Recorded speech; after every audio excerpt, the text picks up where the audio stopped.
$9 billion views or whatever. Yes, well worth it. Well worth it. Mm-hmm. Well, where is everybody? I have no idea. I have not seen anyone else. I have been on here for the last 20 or so minutes, just chilling. Toiling away.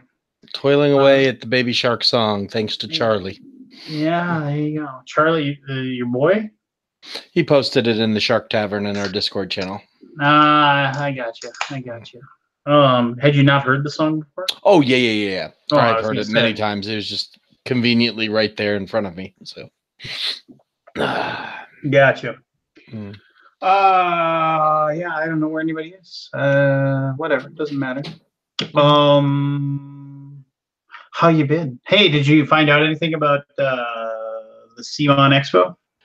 Yeah, basically what he offered was what is available. Gotcha. All right. So they decided to reach out to more influencers to see if there was an interest in coming. So they sent out not a mass email, but they extended the offer out to a few other people. So if you're interested in coming, you get a badge, come hang out, shoot some footage, play some games, fun stuff. Yeah, I'll look into it as to whether or not I can swing it. How many days is it? 3? Just 3. It's Friday, Saturday, Sunday. Are there any, like, when you attend, do you get a ticket to win a giant prize pool? No, but you get a big swag bag. You get all people who attend get the swag bag. So, what about the big prize pool? I don't know. Okay. Not my bag, baby. I'm in charge of the B2B section. So, you hear about goes that on woman outside that of had that? bees in her eyes? Hey, Aldi. What did you say? You hear about that woman that had bees in her eyes? And read the actual whole story. Oh, I just read the headline. It's actually very common. It's not a very uncommon thing at all. Yeah, it's like these little tiny bees, and it's like it's still horrific. It is horrific, but it is also in an area of the world where they don't have access to the most up to date. From what I understand, I don't want everybody to think you're wrong, but it's one of those. Yes, it's horrific and it's ridiculous, but it's one of those things where it's like it's more common. Why would you want to look at that? Oh my god. So so Miniature Market is like liquidating their Kings of War stuff. Is the Kings of War being dropped by Kumini or not? I don't know what's Kings of War. You mean Wrath of Kings? Or Wrath of Kings? Sorry, yeah. No, they're just running a sale.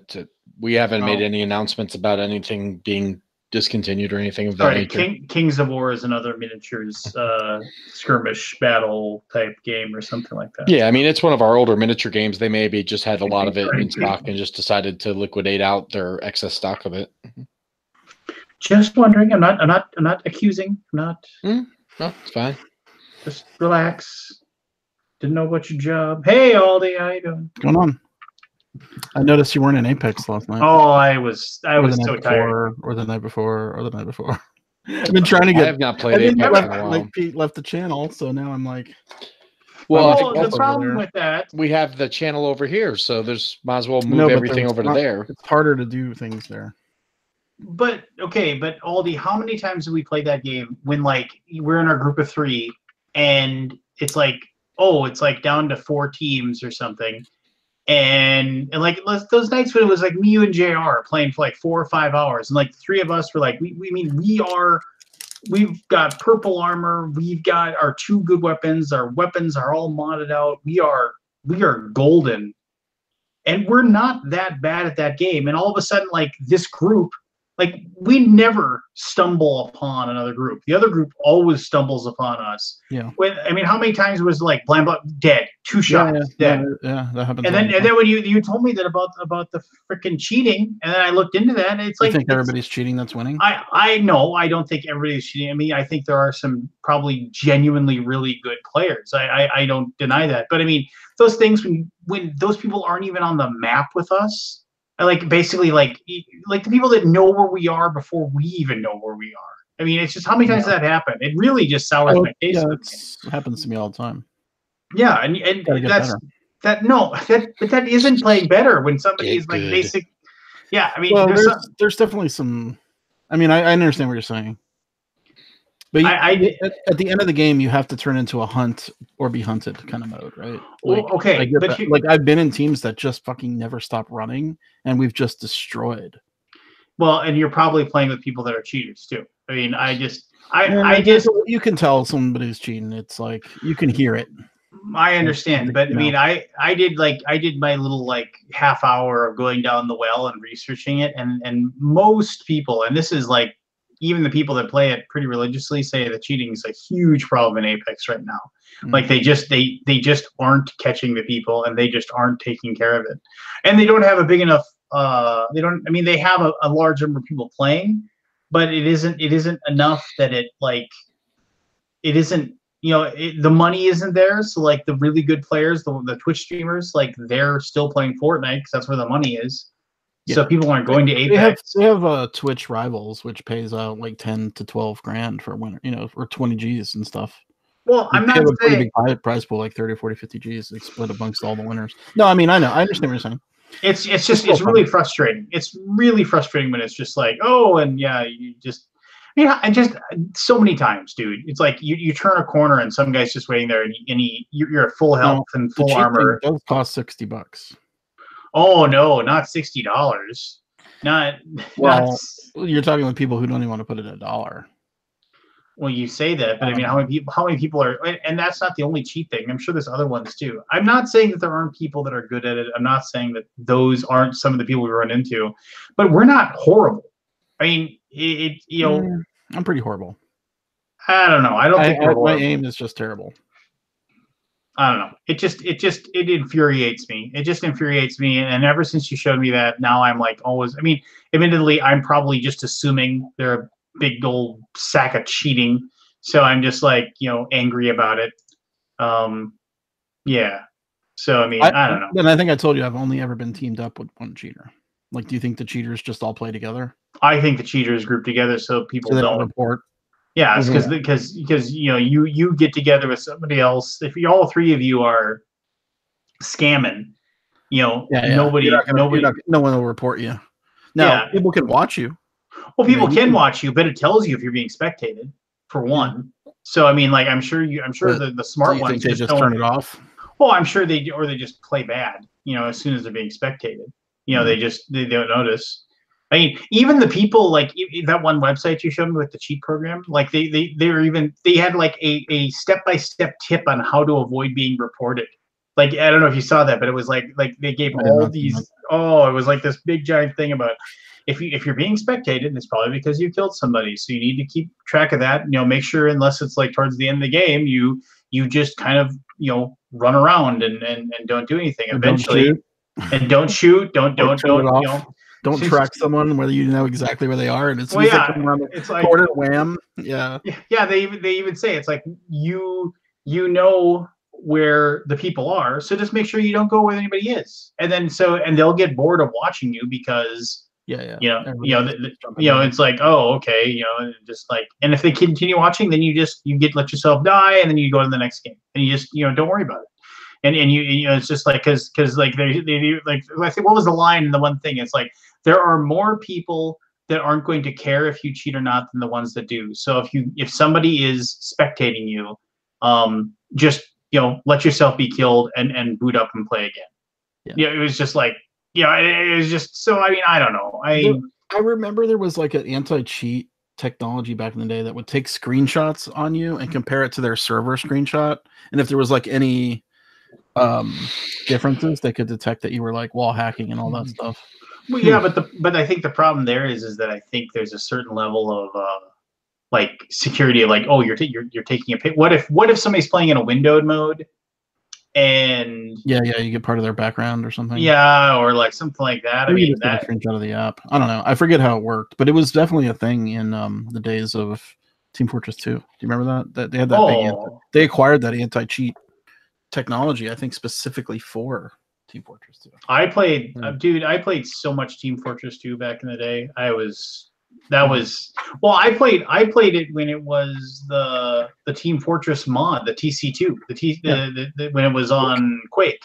Yeah. I played that, and then I remember when Team Fortress 2 came out. I remember getting into the Team Fortress 2 map the very first time, and I was like, oh my god, this is exactly like that Quake map. It just looks so much nicer. I mean, like all the little, like where the elevator was and all the things were exactly the same. Right. And I went right back to it, man. I would sit there and I played Pyro and Demo Man. That's they all have I ever to fix played. the cheating now. It has to be done. I mean, it is EA we're talking about.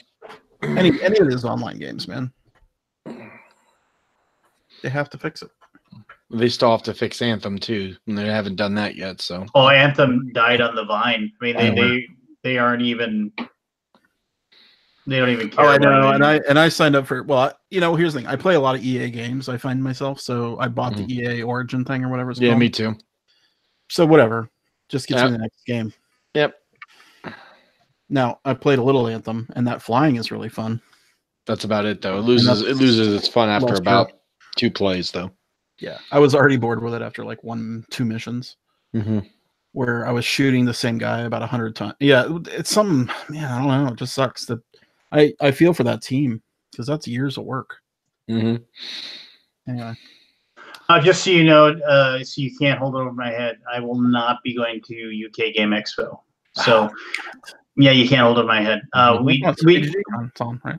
Yeah, we couldn't get we couldn't get. Well, no, there was a booth. And it was even a pretty decent booth too. Product. There was just like it was one of those things too where it was a physics. Well, no, we could definitely get product there. It just we couldn't get anything new. It's not going to be being manufactured in time. We really wanted to go there and have our Guilds of London expansion, and have it there. So in England.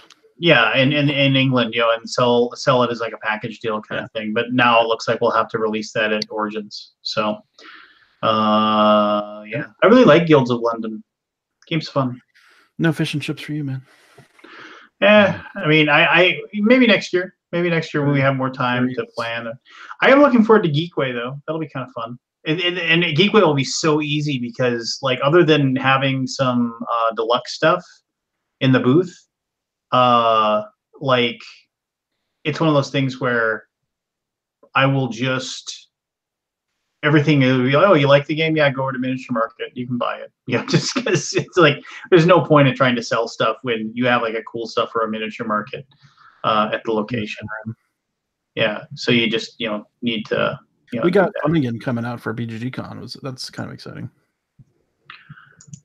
Oh, Funnigan? We've not had the local store here. They had a lot of issues, and they basically had to bail for BGG Spring. But Funnigan's coming, kind of a last minute add on. They'll have a good amount of games to buy, I would think. All I need is 500 Wingspans, and that'll make their whole trip. Good luck with that. Can you buy Wingspan yet? No, can't tell. Don't know. I think the reprint comes in May. Well, BGG Con is in May. But I think that first reprint's already sold out. I think it's already spoken for. Distribution is it's sold through, but not sold out. But my daughter wanted to play it again because I own a copy, and so I sat down and played with my daughter, and I just told her I'm going to get as many eggs as I possibly can get and see if I win, and I won again. So you broke it. You broke the game, Lance. No, I probably didn't. Have you read the stuff over at BGG about it? I know you haven't. But I'm sure there's got to be another way to win. If the food comes up right for a person that's but that's the problem. It's if the food comes up right, that's a thing. Yeah. If this comes up right, you always can get eggs. It's just that's. You can always get eggs. You just say I'm getting eggs. Hmm. So we played Sorcerer. Did I already talk? I haven't talked about Sorcerer yet, have I? Yeah, I guess I want to play that. Sorcerer is awesome. It's like my kind of game. I don't know why, because I don't really like conflict games, like you said, or I say.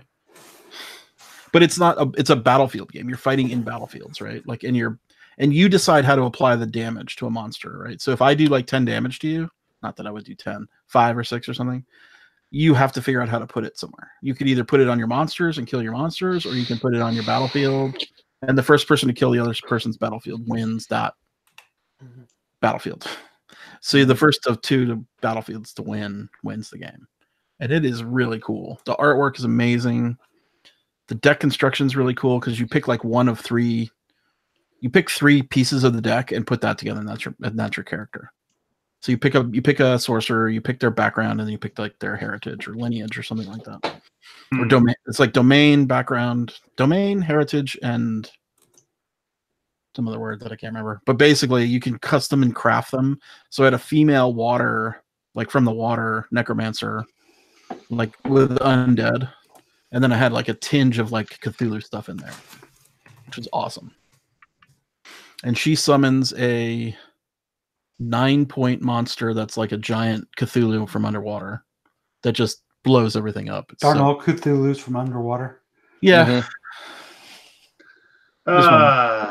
You and my daughter just like can I just say aren't all things from the water? Technically speaking, wouldn't that be this? Just saying. It's redundant. It's redundant. We played team play. It's a 2-player game. It's like designed as a 2-player, but we played 4-player 2-on-2, and it's very cool because you get some interactions with each other, and that's fun. Technically, when interaction was me. Here's another thing. I don't know if the rulebook is that bad, but we could not find a rule that said all spell effects happen in the battlefield of which you are at. Like, isn't that kind of an important thing to say? Like, if you're playing a 3 battlefield game, like that, because we were basically like putting monsters down that would like zap a spell, like zap somebody from in the corner on the other battlefield, and we're like, is that legal? We could not find it in the rulebook at all. So I had to write to JR, who was with Rob Doherty at the time, and he told me no, it's only the effects affect the current battlefield. So there you go. I think it would be a cool game we could play if we could play online together. Like, it would be fun because it's got a lot of like kind of trash talky kind of stuff going on. And the art was ridiculously good. Yeah. I'll get excited about it.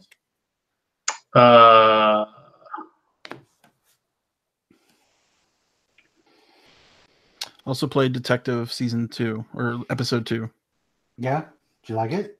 I did. It's really good. We figured it all out. Unfortunately, we're idiots. We're idiots. Like, we crossed out a lead that we had not followed. Oops. And that was it's a big mistake. If you do anything like that, you are dead. Like, we crossed out a whole subsection of game. Well, keep an eye on your completed cards. Because you can always go back and look at those. Yeah, you can look through them. And if you see a lead and you haven't pulled that lead, hey, I've crossed that off. I didn't do it. Let's do we want to do it? Now, of course, you would have lost more time, etc. But we crossed it off. Right, in your notes. But it's still in your cards in case you ever need to double check that. We never got that card. You need to get a better note taker then. Was it you? Yeah. This is the second time we've gotten something missed from him. He's fired. Yeah. Totally. My handwriting's crap. That's why I'm not the note taker. I am the looker upper. Yeah. Because that's the second episode was way more focused than I thought it would be. Because all you had to do was answer really one question. Yeah. Which we got to, and was cool in the way we got to it. And episode 3 is cool. It's actually faster, I think, than some of the others, and it changes how you play. Oh, interesting. Not much. Still there? Yeah, I am. Take a screenshot of Keith's face right there. Yeah, it's a very bad. Let me do a print screen real quick. Oh, he's gone. He's already gone. Burn it. Oh wait, he's back. You're back. You disappeared for a second. Oh, And your okay. face was in a very peculiar position. nice. Looked like you were trying to fart. It probably was. But it just takes a game mechanism out that you don't have to screw with for that mission. So Okay, cool. it's interesting. But Yeah, we were coming up on the stress levels quite often this game. Like we were. We didn't have much trouble with that. But No. of course, that's probably why we missed some evidence, because we didn't push looking for evidence. Yeah, we pushed figured it hard. out, and so we didn't dig further because we're like, well, we don't need to follow that lead because we know what the hell's going on. Yeah. So That the one has a story lot- gets very interesting as you get going. That episode had a lot of ways to get to the same stuff in a lot of Mhm. different ways, and we Yeah. kind of like we were very thorough, except for the one lead we missed, which unlocked a huge amount of data we didn't have, but we still got the question correct. But the additional question we missed. So Where's Barry? Not our not Pennsylvania FU's Barry, but the European Barry. Well, no. he's got a back problem. Neck. No, other Barry. I wanted to say this Double. really quickly, and this is not. I just want to. A lot of people have asked what happened to last week's episode of the Alaboom. I'm just going to say this, and I'm not. I just there were a couple of comments that were made that like this is a late night show, and we tend to be very kind of fast and loose with what we say. And there definitely could be a couple of things that could be taken out of context and could be used to really, take it to somebody kind of thing. And I'm just going to leave it at that. And so basically, because a couple of the people that were on just said, oh, geez, I really wish I hadn't like said that or whatever. I just took it down. So, I mean, and I know that like the boomers, the loyal boomers wouldn't care one way or the other. So I'd be willing to show it if you are in the if you're in our Discord channel. I will post the link to the unlisted. But this is the understanding if you don't share that with anybody, and if you want to watch the episode. Hey Lance, what's up? Is it at a point in the video where you could just go edit, truncate, and kill the rest of the show? You can't do it in the middle. If it was at the beginning, you could, but YouTube just doesn't let you. Well, I mean, just shortly keep to the point where it's there, and then just kill the end. Can you do that? Well, yeah, but then it's like right in the middle. So it'd be like. All right. So instead of being an 8-hour show, it'd only be a 4-hour show. I was gonna say if they just had 2 hours work. No, I mean, we went long last time too. It was long. Yeah, so I mean, I'll post the unlisted if people really want to, and if you're in our Discord channel, if you aren't in our Discord channel, please just reach out to Chad Roberts and he'll get you a link and he'll get you in there. But I will post an unlisted link to the channel, and I'm just basically trusting you that you just. Did you make sure Barry didn't put it out on the iTunes feed before you took it down? I don't think Barry does that anymore. I don't know if he is or not. Yeah. Anyway, one thing for people to remember that we're a live show. Sometimes things pop out that we may not want to live forever, and we'll take it down. We apologize when that happens, but.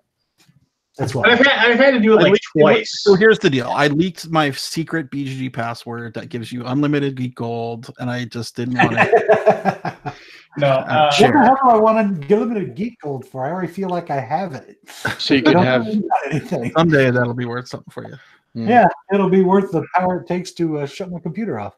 There was a time when that was actually worth a chunk. That was actually worth something. Geek Gold is the next cryptocurrency. We never wanted it to be worth anything real. People were trading it for money for sure. Yeah, they were. So the reason I'm looking for Barry Dublé is I wanted to thank him for the game that he showed last week that he held up because the Greenville. Oh, the Greenville thing. 1889. I just played it a minute ago and I really enjoy it. So I now ordered one today. I've heard is it worth the $50 or $47 you spent? To me, yes. Okay.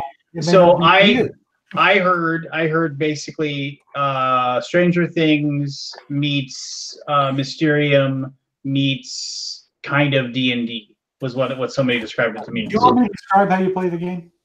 Basically, no, I read the rules. So I know how. Or everybody else. Does everyone? No, they aren't interested.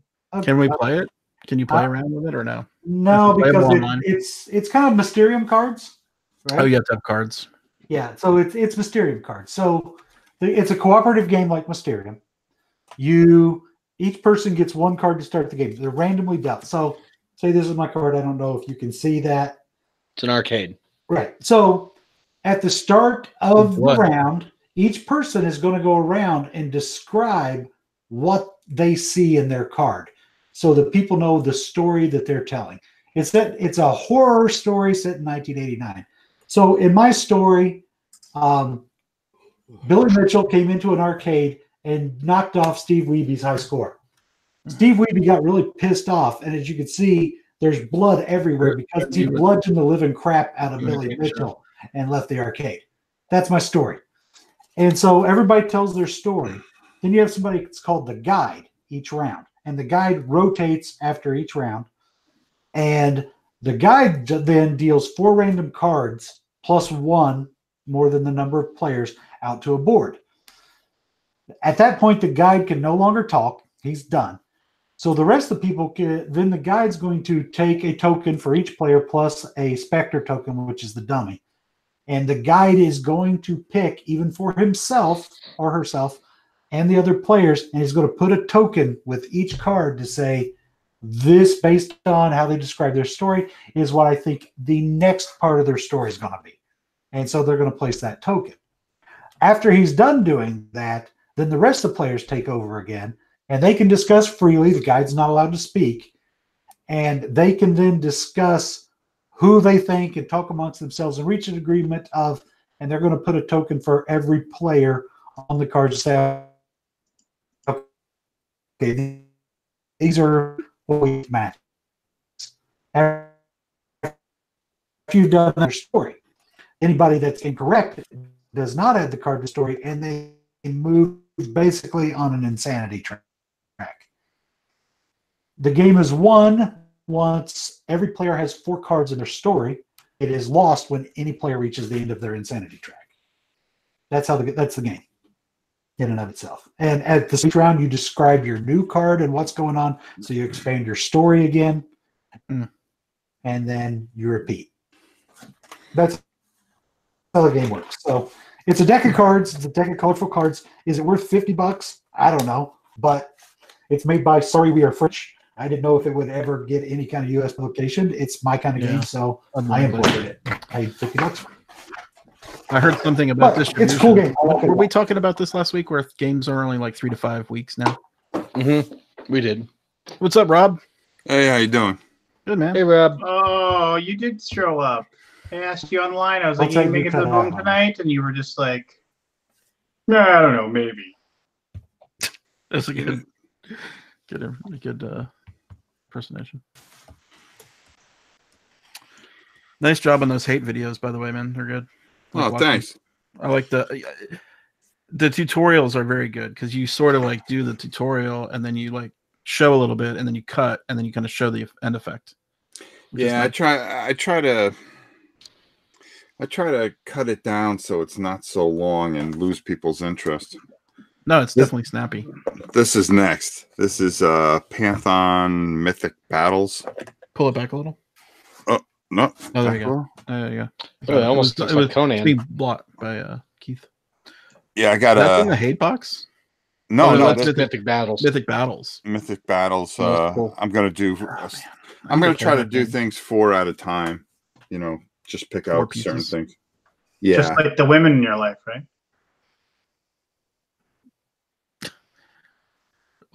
Boy, that draw dead silence. I know, like, was there a joke in there somewhere, or you? I don't know. Don't you? Wow! To take a shot on my very sick wife. Nice job. I hope you sleep at night. What? What? I hope you sleep at night. What is that shirt? So I got up for this. My shirt? It's. We'll look at it for a second. I can't read it. No, but Dungeon Master. Yeah, but he's all like. He's zombified or something. He's zombified, and it's like, I heard you like dungeons. I don't know. I like it. No, but Rob, that is a good paint job on there. Have you thought about having like cool background music when you're doing your little thing? Like some of the other What can miniature you do things. though? Just Doesn't talk? that usually You have to Well, get like copyright free struck? storage. No, there's all kinds of like copyright free music that you can, as long as all the people ask for is that you credit them in their So in the basically YouTube. conform and be like everybody else, right? No, I mean, because you're God, I'm just suggesting. I mean, something. basically, Okay, here's my suggestion. I People just like do it. what I want. You Well- want to grow your channel, and I'm just saying that. And you obviously are doing things. I think. Who said I want? Who said I wanted to grow my channel? You have to me. No, I haven't. Yes, I you said have. I can care less. I can care less. All right. I don't care. I'll just. All I you know what? do I'll go sit in the corner get in. No, and wear a no. funny hat, and the rest of you can talk. Funny hat. Holy cow. Boy, you're so aggressive every week. Every week. This isn't the same Lance that we get to see, behind the scenes. See, that's the guy that you wish would be on the Alaboom. You come in here and blow me up. And just like, what have I said? What have I said? Nothing. You're perfect. I'm wrong. I'll just be quiet. Let me know when I can speak. Wow. This You got initials tonight or anything? No, I don't. I didn't have time to put them together. I'll have initials next week. I won't be. My wife even said, "You haven't done initials lately," and I was like, "Oh, I haven't had time." She's like, "Oh, really? Let it slide." Even my wife. Time we're wasting in Apex. Not wasting. Even my wife is. Oh, I've been so freaking busy lately. I'm not even funny. It's not even fair. Do you like that game, Scott? I Apex? hear you play it a lot. Apex, yeah. Some about it. I feel like every time I can play it, next time I'll be like, I'm gonna be better next game. And then I've put it over 100 hours into the stupid thing. You put 100 hours on it in like the first week. Yeah, I put 100 hours into the first couple weeks, or whatever. It's definitely slowed down, but I am not getting better. You remember the old Neo Geo games? Yeah, I had a Neo Geo.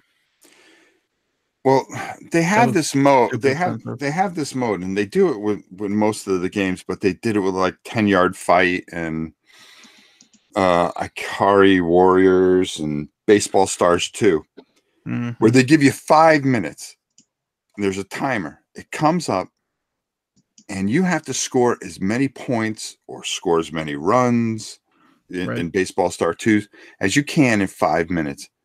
And I just get obsessed with that mode. Yeah. It's called Caravan mode or whatever it is. And every time they come out with one of these games that you can download on the PlayStation, I mean, you got 5 minutes and you're trying to do, and I'm like obsessed to try to beat the score. Try to beat the score. Yeah. And it is just brutal. Brutal. Right now in Baseball Star 2, the record is mine. I have 5 runs in 5 minutes. That's it. And then 10-Yard Fight. I don't know how people score 47,000 points in 5 minutes. 10-Yard Fight. Are they cheating? Yeah, legit scoring that much. No, there's a way to do it, but it's running the kick off. Because if you remember, when you get tackled, you start and then that game that well. Is it what? You always have like to just get?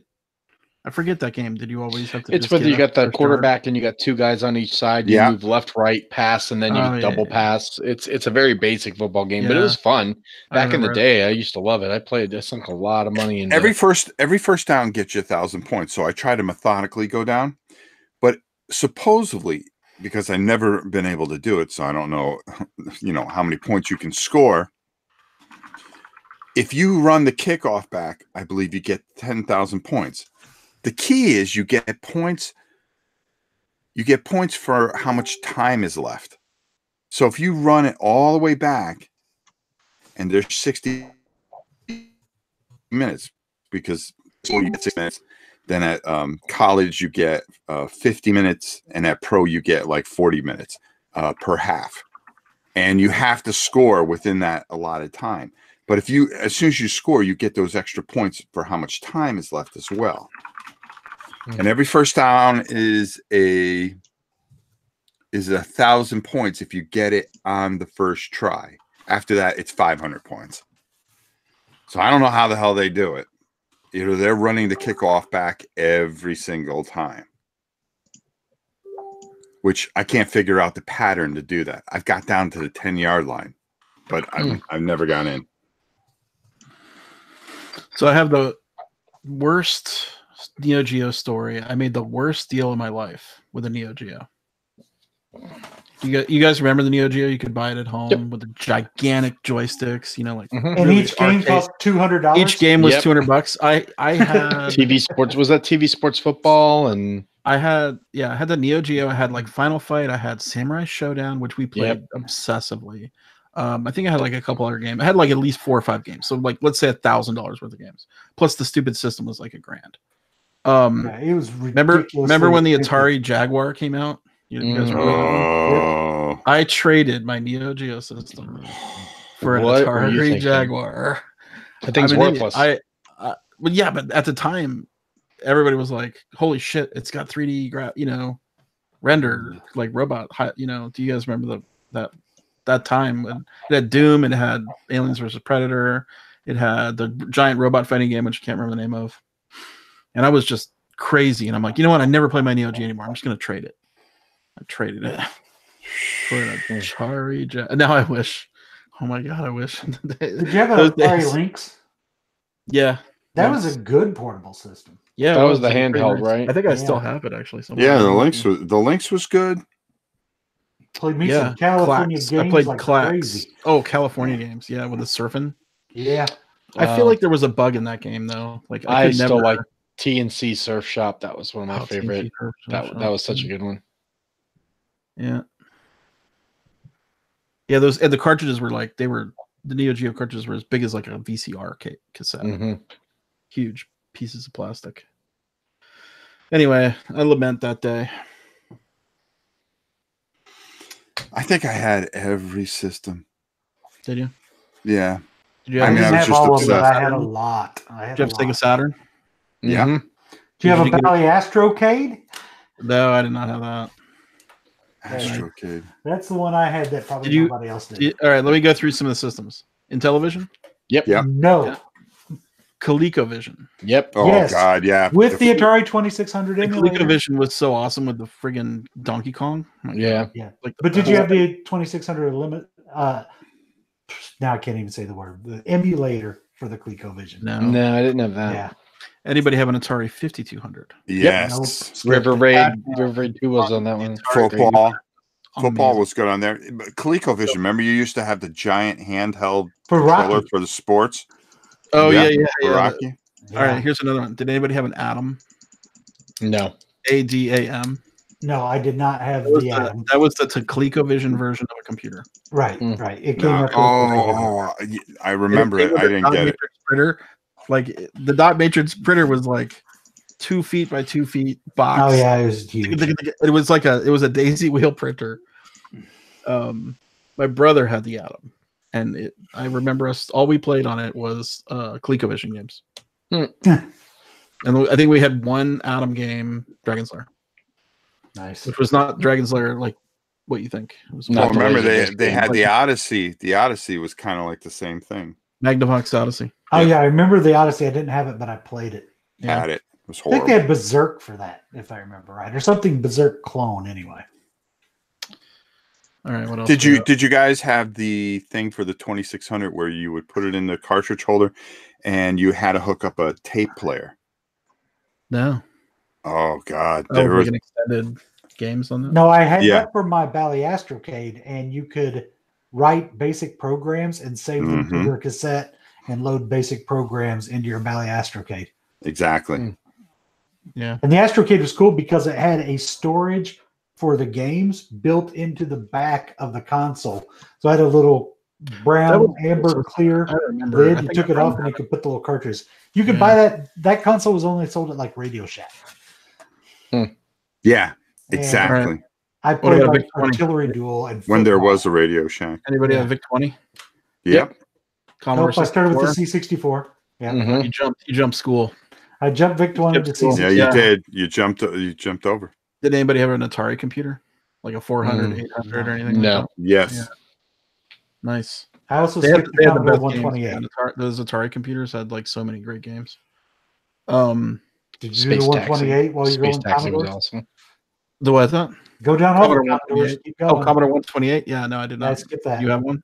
Yeah. You have No, an I went to the 128 when my 64 died because I was just what the heck was I in the middle of playing? I was playing a role playing game called Fantasies. It was so good. Fantasies with a PH or F? PH. It's like Phantoms. Yeah, cool. Yeah.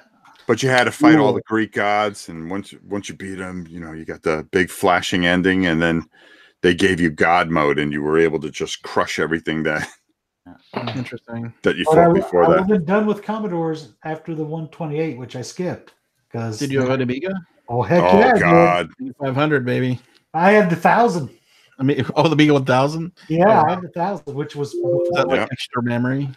The Amiga was the best system. The Amiga was amazing compared to the PCs at the time. I mean, the PCs weren't even close.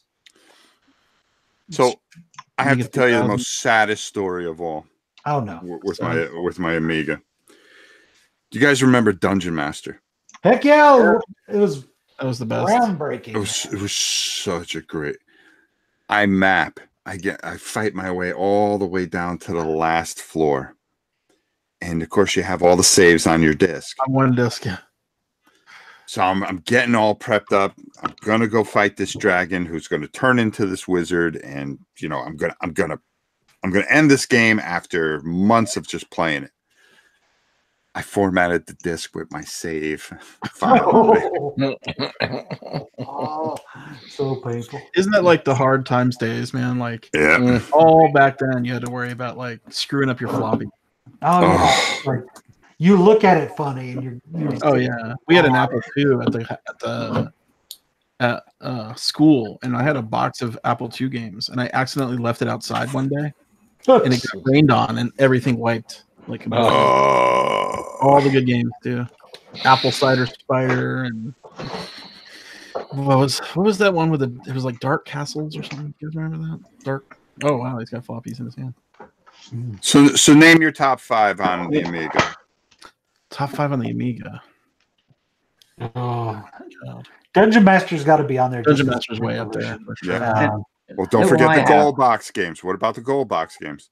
Oh, there it is. Oh, I played those on all sorts of consoles. played Bard's Tale. Bard's Played Tale. Bard's Tale on the Amiga. I played so much TV sports football That was on awesome. that thing. All right, so that was those games. The CinemaWare games would have to be for me in the top 5. CinemaWare could just be one category of CinemaWare, and that's a best game. Yeah, but that 50s game.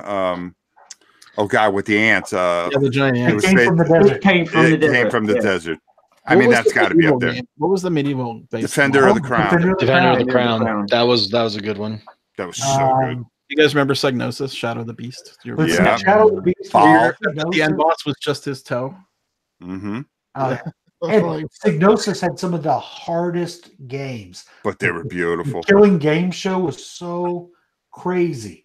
Lemmings. Back in the day. Oh, Yeah. Lemmings was great. Ton of Lemmings. And my God, so many good games on that system. You talk about mapping Dungeon Lords. I was mapping Mercenary 2, which were like giant universes. It was like, right, this planet here, right, we're going to go to this building over here, right? In this building, there's a room there. So I drew all the maps and all the rooms in the building. Well, how about the very first I would consider almost open world game was Starflight. Do you remember that? Yeah. No. Yeah. You go to any planet. Yep. Yeah. Planets were always unstable. You didn't know what you were going to land on. You're trying to mine materials so you can get off of it. What was the CinemaWare football game? Was brutal. TV Sports Football. TV Sports. My brother and I would play that. We would just simulate. Oh yeah, I used to play TV Sports Football, basketball. We would just season after season after season. Yeah, that was John Madden as well, wasn't it? Yeah, you would just push the button, simulate, and it would just give you the stats for the whole season. Yeah. Do you remember Syndicate? Yes. Yeah. Syndicate was cool. 4 guys running around, blowing the crap out of things and trying not to get killed. Oh, wow. How about Wayne Gretzky hockey? I You played never that tried- on the Yeah, Saturn. that was really good. Was that on the Saturn? The Sega Saturn? Or no, Sega Genesis? No, it wasn't the wasn't same that thing. It was Amiga. It was top-down view, and you just use your mouse to glide around the ice. It Yeah. was really good. And Worms. Oh, what was Wow. the driving game? Oh, F-15 Flight Simulator. F-15 Flight Simulator. You guys Yeah. remember that? Oh, You ever Yeah. played the Top Gun music at the beginning? Oh, yeah. So Top Gun. No, it was more of the slow bass line. I used to snatch all the samples because I just showed you, I got like some Amiga discs right here, like Turrican 2 demo and stuff. But I used to use Octamed and do music on my Amiga, and I used to snatch all the samples from like Shadow of the Beast and Do you remember the magazine? What was the name of the magazine? It was a full color magazine. There was loads here in England. And it would come with a disc every month, and it would have yeah, that's it right there. Oh, that's why you had better. You had more games in England. Wait, put that back up, Mary. Brutal Sports Football. What was the name of that magazine? Amiga Action. Yes. Yeah. There was a lot of Amiga magazines. There was about 5 or 6 different types of magazines. So like every month I'd buy 5 different magazines because they all had different demos on them. It was like, woo! Oh gosh, more games. Wings was awesome from Cinema. Wings was Did you guys ever do a 3D ridiculous. render with the 3D program they had? Oh yeah, you sit there and play with that. You let it run for like 12 hours and you get a Oh picture. my god! And all you got Check was with a mirror. What about Pirates? I still play that on. I played my Pirates on the Amiga a lot as well. Mhm. I played a game that I don't know if people even know. It's called Nuclear War. Yes. It Yes. was New Oh Orleans. yeah, I love It that was game. awesome. Best With game Ronald ever. Reagan riding an A-bomb. What about Battle Chess. oh god, what was it? Stealth Fighter? Stealth Fire? Oh yeah. They had some good games. I had a briefcase filled with floppies. I was Mr. Crackerjack or whatever, like pirate everything. Oh yeah, it's. I mean, Well, we I would mean, go. We would literally everybody go, and we would have our those- monthly user meeting, Oh my and we would God. just like, I would bring my suitcase, and just everybody would just go, and just like copy. Got it. Oh, I need that. Copy that. They had shows back then where you would actually go and just, they would have all these like pirated stuff. That's when Doom was huge. Well, no, it was Wolfenstein that started that whole thing. Well, and I mean, I don't do it anymore, right? But back in the day, I mean, I was a kid. You had entertainment. I couldn't afford it, so I had to do something. I bought like one game a year, maybe 2. Yeah. I had boxes. We got boxes now for all our board games. I had boxes of video games, all like that. They're all roughly about the same size as like Carcassonne. Yeah, And it was they like were big. I mean, they were and there was chunky. just that in it. Yeah. Well, no, there was 12 of them in there. Yeah, there was Depending more on the than game. one. This 2, this 3, this 4. Yeah, but things like Cadaver and the Blues Brothers, they all came in just one disc in a big box. Did you guys ever do the demos? Like download the demo stuff? Yeah. Mhm. People like a 1-disc floppy demo where it would be this amazing 3D graphics, the best graphics you'd ever seen on one floppy, and it loaded in 20 seconds. I'm like, how can they do this? Yeah. And then they bring out the Amiga with the CD as well, the CD32. I never had the CD for the. I had a 10 gig hard drive. That was awesome. 10 gig hard drive. That's a monster for the Amiga. Mhm. Yeah. 20. I think it was maybe 20 You gigs. sure the 10 meg hard drive? I think it was gigs. Huh? But it's meg, not gig. It was Meg. Yeah. Oh, was it megs? Yeah. Yeah, It back was, then it was Megs. it was it megs. megabyte? No, I think Yeah, it was. got the gigs. Oh yeah. no, it couldn't have been a gigabyte, right? Or- No, it was megabyte because gigabytes we wouldn't even have dreamed. maybe it of. was. I'm mistaken. I mean, when I got to a mega RAM, I thought I was the coolest son of a bitch around. And Remember the Amiga 500? You had to crack the base of it open and pop in the silver Dude, Yeah. of course, I had the Amiga 1000. To put on more RAM, I had to add a physical steel box sidecar that plugged into the side of it and made it wider.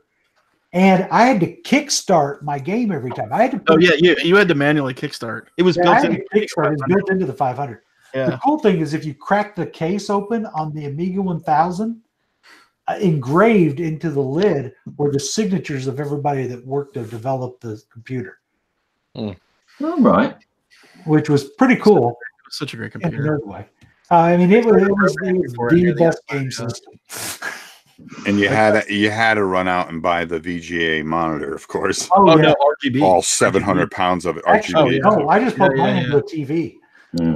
Yeah, those RGB monitors, man, those were gold. Yeah, I just used a TV. Yeah, and thank God for the Amiga, because otherwise there would have been no Babylon 5. Oh, really? Is that what they used to render it? Mm-hmm. Interesting. Yeah, but and the video toaster, that's where New Tech started. Yeah. The guys who do the TriCaster now. And Will Wheaton worked for them back then. Did he? Yeah. There's an interesting documentary about the guy who started New Tech. He did he wanted to paint a Vermeer because the prevailing theory is Vermeer was able to paint so hyper realistically with this set of mirrors that basically let him look at a real thing, and it would project it onto his canvas, and he would just paint over the image. Hey, Forrest, it's okay. If you have to go pee, you can go pee. We'll watch Steps in. I've never seen somebody pee-pee dance for so long without going. That's a good documentary, by the way. Cool. He makes his own Vermeer. I think it takes him a year. Good morning, everybody. How you all doing?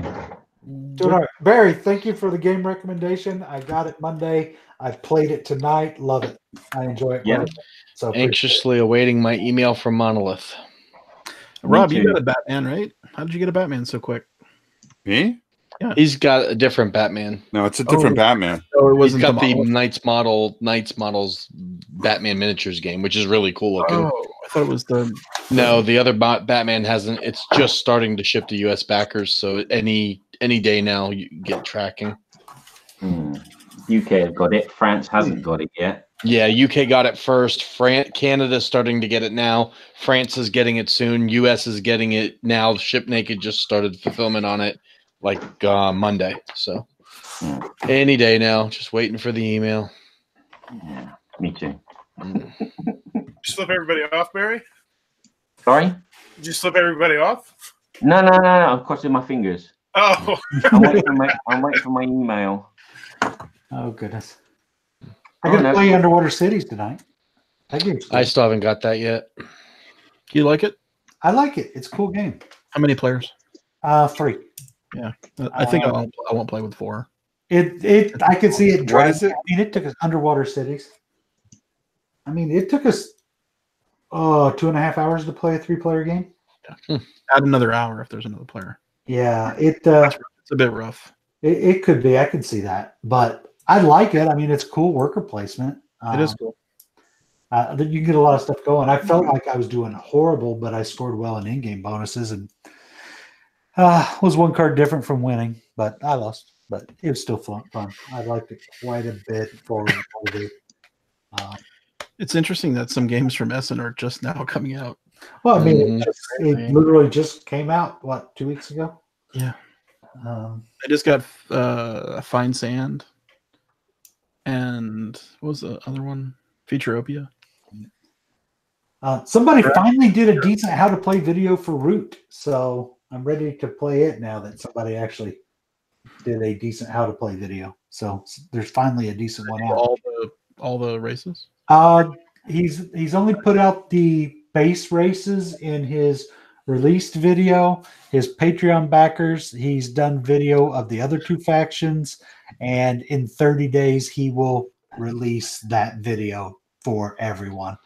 But he just put up the video, I want to say a week ago, so it is new. And this guy does a good job. I have not watched his videos before.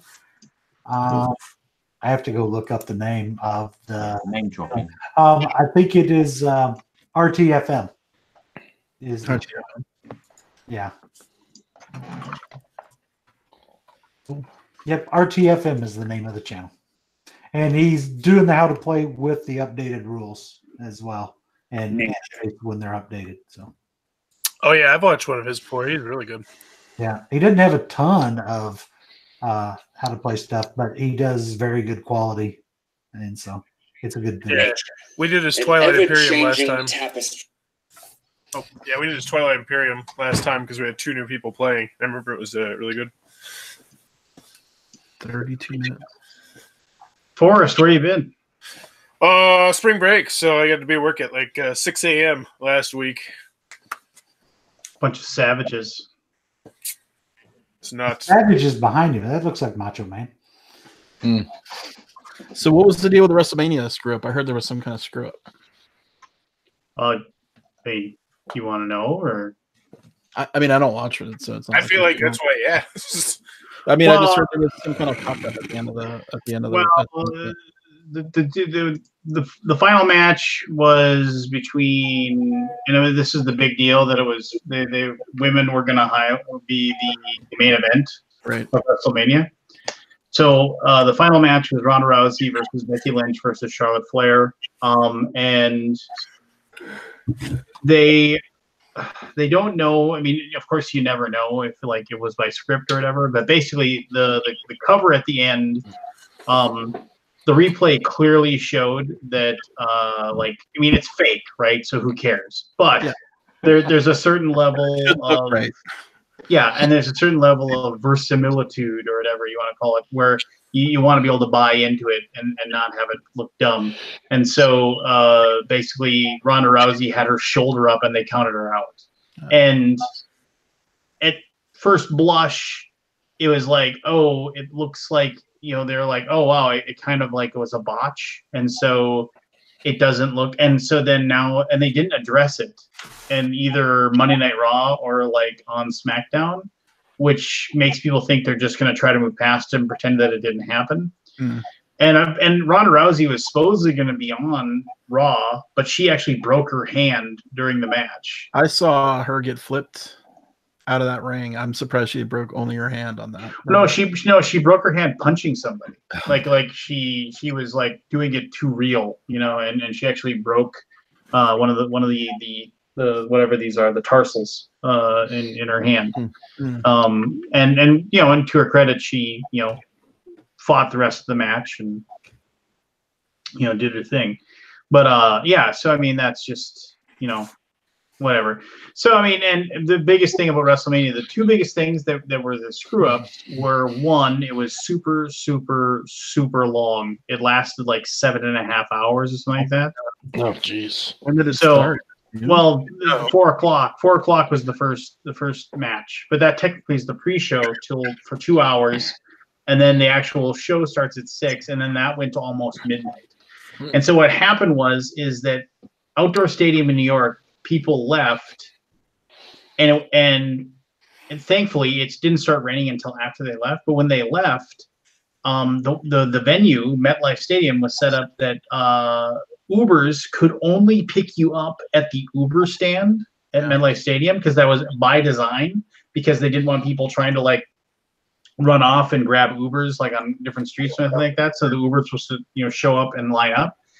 Well, the problem was that people couldn't get the Ubers, because people had driven there. They were trying to drive out. The Ubers couldn't get to the Uber stand. And then, so they said, okay, well, there's also, they're going to run trains late that were going to allow people to get picked up by train. And then those trains were going to take you into New York, where then you theoretically either be able to get your car that you left there, or it would be easier then for you to cab or an Uber. The trains were packed full, because they literally had tens of thousands of people waiting for trains. And after 2 hours, the trains were done. They didn't run anymore. So they had people they had thousands upon thousands of people with no way to get home, basically just stranded. I went to WrestleMania 35, and all I got was a pneumonia by standing in the rain. Yeah, and so that was the big thing. I mean, I don't know. every year people say it lasts too long, but every year, people still just do it. It's a pay-per-view event. The longer it is, the better value. I mean, what does it cost? Like $25, $50, something like that. Most people don't even buy the pay-per-view. They just subscribe to the channel. They subscribe to the That's channel. 7 hours of solid entertainment of wrestling goodness, right? I don't know. Why would they make it shorter? Shouldn't. Start earlier, maybe. Well, like Rob and I had a long talk about how it wasn't a really good show, but that's neither here nor there. Rob, have you changed your mind about it at all? A little bit, actually. Didn't they have a Batista match too? Yeah. Old man Batista. I saw the promo for it. What was it any good? Is he still fighting? It was very slow. It was two 50-year-old men slapping each other around. Laying on the mat a lot, like trying to do that. Like, I'm gonna get up in like a minute eventually. Well, it was a no holds barred match. So basically, it was basically an old school hardcore match. So people were getting out their weapons and they were like being doing like, ooh, look how brutal we're being kind of thing. And to their credit, I mean, like he took Batista took a power bomb off the top rope onto the steel steps. That couldn't have felt good at 50 years old. So yeah, I mean, does that hurt? But that's the whole thing. Wrestling still hurts you. It's just people are under the impression that like it doesn't. Yeah, which is stupid. No, it was not good. It was like, I mean, I don't know. It was one of those things where they didn't have any surprises anymore. It was like all the good guys won, and all the bad guys lost, and it was just, I don't know. It was fine. I went into it knowing what was going to be, and it turned out to be exactly what I thought it was going to be. Well, isn't that what happens at WrestleMania? How many times do bad guys win at WrestleMania? Not often. I mean, they do, but it was, I don't know. It was weird, wasn't it, Rob? Yeah, it was like a huge transition. So did they reset the storylines at WrestleManias? Like, how does that work? Like, what do they do? Some of them. Well, you have to have a storyline going in, and they didn't. That was the problem. I mean, for me, it was for whatever his name was. Yeah, I don't know. For me, it just seemed like they weren't. I don't know. It was weird. It was weird, and there's a lot of people I know that were like super jazzed about it. They were like, "Oh, this is the best WrestleMania ever," and I was just kind of like, "Really? Which one are you watching?" So, but what do I know? Getting jaded. I am, man. I am super jaded. I don't know what my deal is. I'm just angry, apparently. You're getting old. The secret's out that it's not real. Oh, I hate that comment. That is like the dumbest. It's just that's one of the like. Yeah, no. I mean, when you tell a wrestling fan, "Oh, it's not real," it's like we're not dumb. We know it isn't real. It's scripted. It still hurts. Yeah. It's still athletic. They're working. You know what? That movie you went to go to, that wasn't real either. Neither was that TV show you watched. That wasn't real either. It's animated. That's why. I know it's not real. I think that argument's kind of old now. Like, I don't think people say that anymore. Oh, even they break kayfabe all the time. I mean, now it's to throw out the old "it's not real" adage is kind of I don't know. Rob, tag in here. What do you think?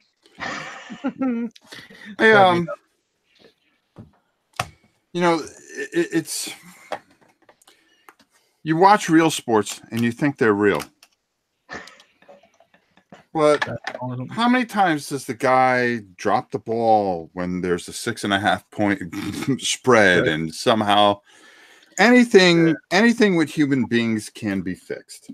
Okay. And anytime money's involved, something dirty can happen.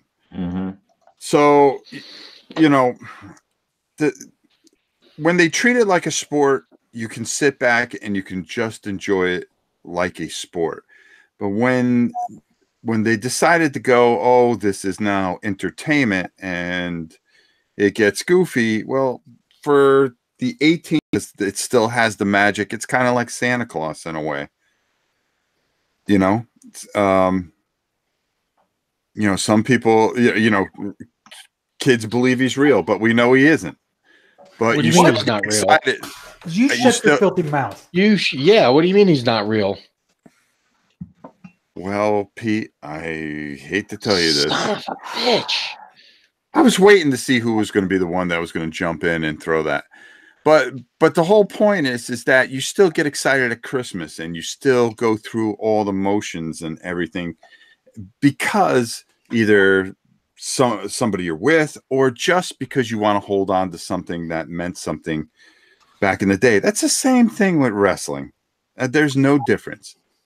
When you're a kid and you were excited and you're watching and you go, oh my God, I can't believe that happened. Those things stick with you. And it's the same thing with anything else. And now they're just trying to even take that away. Just like they're trying to take Christmas away. Nicely put, sir. I'm going to give you a round of applause. Thank you. Hey, Forrest. What's up? Have you tried the Color Monster yet? I have not. I actually saw somebody post about it, and I was interested. Okay. Because I got it for my grandson, and I've yet to open it. They're moving, so I can't do my video yet. And with the tiger, and I was just wondering if you knew anything about it, if it would be good for a 4-year-old. I got him my first Castle Panic. He will not stop playing that. He absolutely loves that game. Yeah, it's my 6-year-old's current favorite right now. He will actually play it by himself. And, of course, the thing gets me. He watches the video that I made, and he goes, that's the rules. And he ended up correcting his father, and he ended up being right at 4. So now he's a rules lawyer at 4. But I was wondering if that was the next one I should do for him, or if you had something that you think would be good. Twilight Imperium. It's a solid choice. Yeah, for a 4-year-old. Yeah, okay. You guys are completely out of touch. Yeah, except with yourselves. Oh, jeez, look at this guy. Yeah, I don't know. Yeah, I was actually thinking about reaching out to them. Have you got Happy Bunny from Super Rhino Hero? Super Rhino Hero is awesome for your little kids. You think? Okay. My daughter loves Rhino Hero. She's been playing the original one since it first came out, but Super Rhino Hero is even bigger pieces, so it's a little bit easier for them to manipulate. Ooh. Oh yeah, the Color Monster looked cute. We saw it at. I think we did a video over at Cannes. Also, the Climbers. The Climbers is a great game. The Climbers. Dude, yeah, it's just colored blocks, but it's a cool. That game's deep for what it is. There's a ton of strategy in that thing. It's brutal. Yeah, I guess if you push it that far. Me and my daughter play that all the time. time. You can play it simply, but it's very strategic. Can't ever start them too young. And then I got that the Nickelodeon Splat Attack. Yep, Pete, I've got you that. tried that. Yep, I've got that with my daughter. What'd you think of it? We haven't played a full game of it yet. We just took the pieces out and kind of went through the mechanics, but I think she's going to like it. Okay. We're going to play it probably next week. We got too much going on this week, but next week we'll probably get to play it. Let me know, because I got it. I'm going to paint it up and I'm going to send it to him. Yeah. And I think, him and his dad I'm sure he'll like it because he's probably watching half of the shows that are based off that on Nickelodeon now. So right. Even if he just wants to play with it like a toy, it'll probably be cool for him.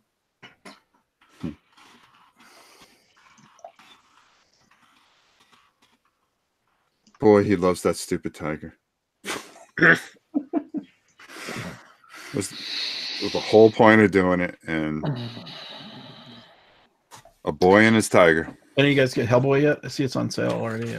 No, I haven't. Hellboy? I'm skipping that one. I think too many big bucks games. $200. I'm not a huge fan of Hellboy, the IP anyway. So who did that one? Mantic Games. Oh, Mantic. Yeah. they're so hit and miss. I mean, I've got everything from them. You know, I really like the stuff, but half the time stuff is missing out of the box. And that's right. That's the guys you had the problem with before, right? Where you were before Cool Mini or not? Yeah. Yeah. Well, we always have problems. So. Everybody's got their Avengers tickets, right? When's it come out? And 25th. 25th. 24th. Anybody excited about Sunday? What's Sunday? Yeah, for sure. I'm excited about Sunday. Game of Thrones, baby. Yeah. The I gotta theme find song's out where to already watch it, playing in though. my head. I was watching it on my friend had HBO Go and again. would let me use it to watch Game of Thrones, but he switched carriers now. He doesn't have HBO Go anymore, so I don't know where I'm going to watch it yet. Where are you caught? Are you caught up? Yeah, I'm caught up. I got caught up last year. Yeah, you can just pay the $9 and then watch it. Yeah, I may just do that for the. You only have to. It's only 5 episodes, right? Six episodes, but they're like 2 hours each. Yeah. I don't know that they're all that long. The first one's only an hour. Are they going to be weekly though, or because of the smaller season, are they spreading it out longer? No, it's weekly. It's still weekly, so it'd only be like 2 months then subscription. Yeah, you could probably swing it. And the first month is free. Well, there you go then. I'll just wait till they're probably going to block out that month when Game of Thrones comes on, I'm sure. Well, they're counting on people not to cancel after Game of Thrones. There's a lot of stuff to watch on HBO Go. Yeah. I got enough streaming if you're services. into older shows, right? I am ready for Avengers 2, or Avengers also. Yeah. So do we have any? I mean, obviously none of us have seen it. So Aldi, you want to get your thing? Predictions this time. What are you trying to predict? Yeah, sure. Well, okay. Let's just So I think not Game of Thrones because we're not going to predict Game of Thrones. We'll do Game of Thrones predictions. I think we're around episode 5 before we get to the final. Actually, let's predict. Let's just do a prediction of who dies in episode 1. Star Wars? No, episode. Game Han. You guys are hilarious. All right. Someone's gonna die in episode 1, right? Who? The first it's episode. Gonna be big. It's gonna be somebody big because they're showing us that they're not fucking around. I mean, I can get those characters out here who's still alive if you want. Like, or let's get the Deadpool up here. New York Times did this awesome. Who's going to stay on the throne? I think we did that a couple years ago. Did we? Yeah, we did that. We did our guess. It's still Cersei. Still my guess. No way. Oh yeah. No chance. That was your pick. No chance. Yeah. Name the wager. Name the wager. You get Cersei. I get the field. I love to wager when it's like 1 on 20 odds. Well, you're so sure. I'm saying no way. You're saying it's going to be it. It's going to be it. You know. It's like to sound confident. No, I'll give you 5 to 1 odds. Like I mean, so if you're right, then I pay off 5. No, you pick a character. I pick a character. And no, I'm saying I'm giving you 5 to 1 odds. I'll take the field. I think I just said 20 to 1. Yeah. 20 to 1. I'll give you 10 to 1. No. Oh, you're so sure. You're so positive. Get out of here. You're so positive until somebody actually like calls you out, and then you're like, I got a fun idea for a game, guys. Why don't we write down all the names of different characters? We'll all put in a different character's name. We'll throw it into a hat, and then we'll pull out a name. I think that's a great idea. Okay, this is like maybe 40 characters. You want to do it or no? Alive or dead? Alive or dead? Or becomes the white? Ooh. Do you want to do it? Well, if they become undead, they're dead. I don't think we should have a. Oh, you know, they're still alive. They're for sure. Yeah, I think that's fair. All right, do you want to do it or no? Yeah. Well, let me make a spreadsheet. Hold on. I mean, make a spreadsheet. How else would I do it? I don't know. Remember. Yeah. Well, hey, it'll be easy because Forrest just got done saying Cersei's the only one left alive. So you can just strip down everybody else dead but Cersei. Bingo. That's what Forrest has got. That's what's happening. Let's go. Forrest, Lance. Who's playing? Keith. Yep, I'm in. Barry, you in? Pete? Yeah, I'm in. Barry. What's our wager? Are we just wagering fun books, or are we putting money on this? It's a score. High score. Yeah, but what are we playing for? Is what I'm saying. Everybody toss in like a 20, and then winner gets it all. Now we're What? talking. Now Yeah. we're talking. Come on, that's Crazy. 20 Seven. what? 140 bucks. All right. 140 fun dollars, American All government. right, you ready? It's gonna take a while, so we got to start. Yeah, that's what she said. Anyway, All you're gonna tell me is alive or dead or white. Okay. I feel like you're going to need to pull up the pictures too for some of these people. No. Just, Yeah, I want an argument right now. I'm gonna say there's no white. There's just it's Why? alive or dead. Like if you are turned undead, you are dead. Yep. It's just alive or dead. No, Because then dead. everyone that you choose Then is you have a dead is character probably that's in going to the be white. show that's alive technically, but not live. Yeah. So Why? Yeah, let's have white. Let's have white. as a No. Just one or the other. Just I'm taking the records. All right. Well, if anybody wants to choose a white, and that's worth a point. Lance, you've seen Dawn of the Dead, haven't you? No, it's There's just Bud. time out. There's a zombie which has like personality. Just be quiet for a Can you second, imagine Frenchman. Grom? Just hurry up and roll, Personality. so I can go to Oh, bed. I love it. Frenchman, there is no undead is dead. You can't pick undead. It doesn't, unless how about this? If you want to take a stab at saying undead, it's the same as saying dead. You can do it and it's worth 2 points. But if they're dead or alive, you don't get to keep them. But I'm what fine. about Here's what my about Uncle? prediction. Here's my thing. Bran Stark is the Night King. Well, that's not. I mean, thank you. How is that even part of the this thing we're Wait. doing right Yeah, So he's dead, but he's the Night King. Well, if he's the Night King, who's the Day Man? now? Demon, Oh, Tester of the Night, man. Oh.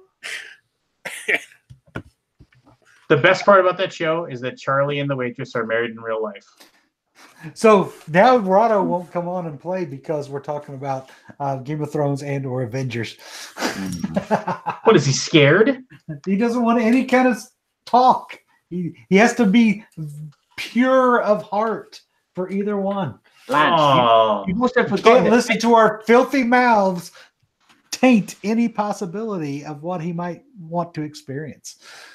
But Richard, I won't live unless somebody's here to interrupt me whenever I'm trying to talk. He's Well, already he's not gone. listening. He's waiting for Oh. chat to tell He's him not to whistling. say. He's waiting for chat to tell him when it's safe. Hold on. What a big baby. Benjamin Stark was a white, but he was alive, but he was dead, but he was alive. No, but oh my God, he's dead.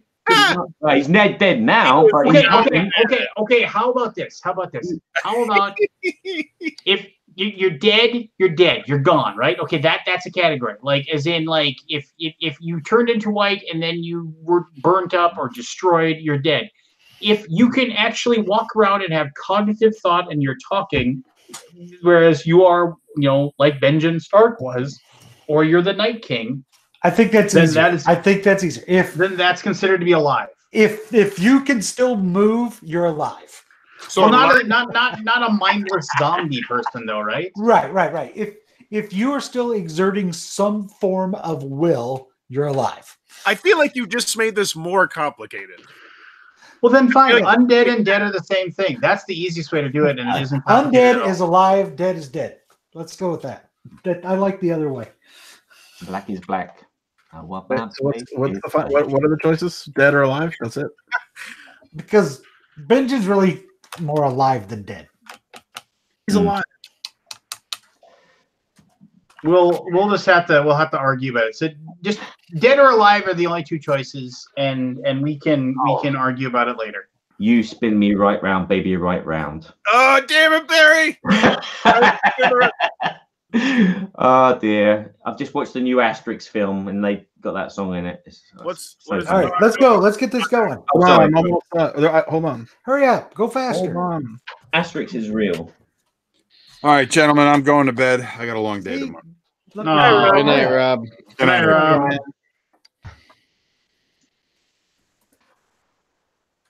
Way to go, guys! You scared Rob away. It's gonna be 35 characters by the way. All right, let's do it quick because I'm going to bed soon too. I'm gonna try. I'm working on it. I can only type so fast. Bum, bum, bum, bum.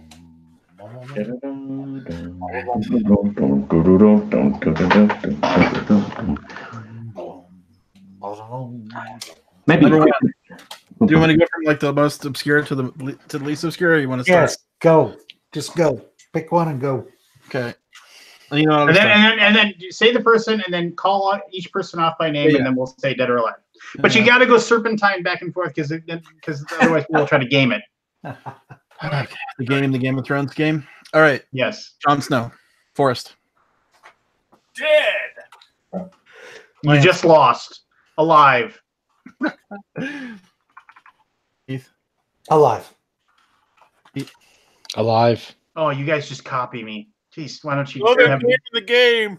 Barry. King. King. I'm gonna say What? dead. I thought- I don't want Forrest to be alone. I feel like it's gonna be a super upset. Okay. Oh yeah. Dansta. That's a hope. I hope that's a first episode. Sansa Stark.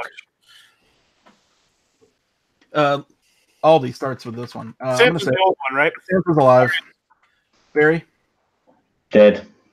Billy. Pete. Dead. Oh man, you guys are. Keith. Alive. She won't go down without a fight. Mhm. Mm. Oh, Put him up, big boy. It's too early in the morning for me. Lance. Dead as a doornail. Forrest. Sansa's the older one, right? Yep. Dead. Forrest. Niedermeyer. Arya Stark, the younger one. Arya. Arya. Alive. Lance. Arya will be alive.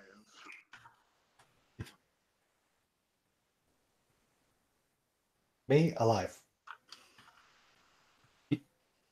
Dead. Barry. Yeah, I'm going to think dead as well. I'm going dead. Aldi. Is Arya even Arya anymore, though? Mm. Oh, Yeah. oh. Rewatch the end of season 7. She's totally Arya. Okay. Aldi. Bran Stark. Alive. Barry. Alive. Dead. Niedermeyer. Night King alive. King. Night King as the Night King. He's the Night King. That's my bonus. Lance. He is dead because all magic will be destroyed from the world, and therefore he cannot exist. Forrest. Alive. Still the most boring damn fucking storyline on that show. Oh, that's Mhm. a bad storyline. Agreed. Oh my god, it's so boring. I don't even care. I don't care about these. No. fucking All right, trees. Forrest. Cersei. Oh, alive. Queen. And you just lost. You just lost. You just lost the game. Lance. Dead as a doornail. What's his face? Her twin brother will choke her to death with the golden hand. Jamie will kill her with his golden hand. You got to flip that. And just duplicate what Lance said for me because I agree 100%. Dead. That was alive. Barry. Dead. Oh no! Come on. Forrest, you're the only one. Should I just go with you just in case? There's no way. There's just no way. Game There's on. All right, Jamie. Oh, it's me. Jamie Lannister. He kills her. Killed by Tyrion. All right, dead. Say killed by Tyrion. Barry. Alive. Jamie. We're talking about Jamie. Yeah, Jamie. Alive? Yeah. He's redeemed himself. Dead. Means he dies in the world of Dead. Dead. Oh, Pete dead. Keith dead. Yep. Lance. Alive and Lord of the Night's Watch. Hmm. Oh, I like that though. I like that. I could really see that. Forrest. Jamie. But he's dead because his sister kills him. But yeah, it's good. I like Lance's All right, theory. Forrest, what's your thoughts on Tyrion? Mm. Actually, let me start with Lance. Tyrion. And then I'll just... Tyrion will be alive and is he will be like he won't be the person on the throne because I don't think there will be a throne left, but he will be very prominent, but he'll be alive. What? Still there? Lost you. Who? All right, moving on to Keith. Who'd you lose? Who'd you lose? Yeah, you blocked out there for a second. Oh, I said Tyrion will be alive. Okay, but not on the throne. Keith. Tyrion, and he'll be the hand of the queen. He already is. Tyrion's alive. Then you're saying, Keith, right? Yep. Dead. Barry. I'm gonna say dead as well. That's a I'm hard. gonna go dead. It's a hard one. Forrest, what do you got for us with Tyrion? Oh God, he's dead. He's the comic. He's the Sorry, comic I guy. think he's alive, but he's not. I think he's gonna travel the world. Keith. Daenerys Targaryen. Daenerys is alive. Daenerys Targaryen. Alive. Okay. Alive. You thought about that? I'm gonna- And I have an Yeah. additional Daenerys. I can see her dying, but I can also see her alive. I can see it either way. I can see John and her having a fight for the throne. So Alive the and I'm pregnant. thinking she's gonna go white. Ooh, but who's the Alive, babies? pregnant. Dead. I'll say Dead. dead. No, you know what? Oh man, that's tough. I already got like 5 dead people. Alive and pregnant. I mean, who's at the end of the show, right? Like, I mean, someone's got to survive. you should write TV I'm gonna shows. go alive. Forrest, what do you think of Daenerys? Dead and killed by Cersei. Oh, give me a I break. hate it. People. Forrest Lance, is so drunk. She will be dead, and I think there's going to be some big turn where she actually turns out to be like the most evil of all of them. So All right, just now very we're much like the Mad into King. the names, right? Okay, now we're into kind of some secondary stuff. Yara Greyjoy, Yara. the Oh, yeah. sister of Theon. Ooh. I'm almost pretty sure you can just say dead for everybody else. No. For me, at least. I'm Say pretty dead sure. on Yara, Wait, which Greyjoy is this? sister. The sister to who's his face? Sister of Theon. Sister Greyjoy. Barry, are you going? You're going dead, Pete? Yeah. Okay, Barry. And Yeah, dead. Going alive. Forrest.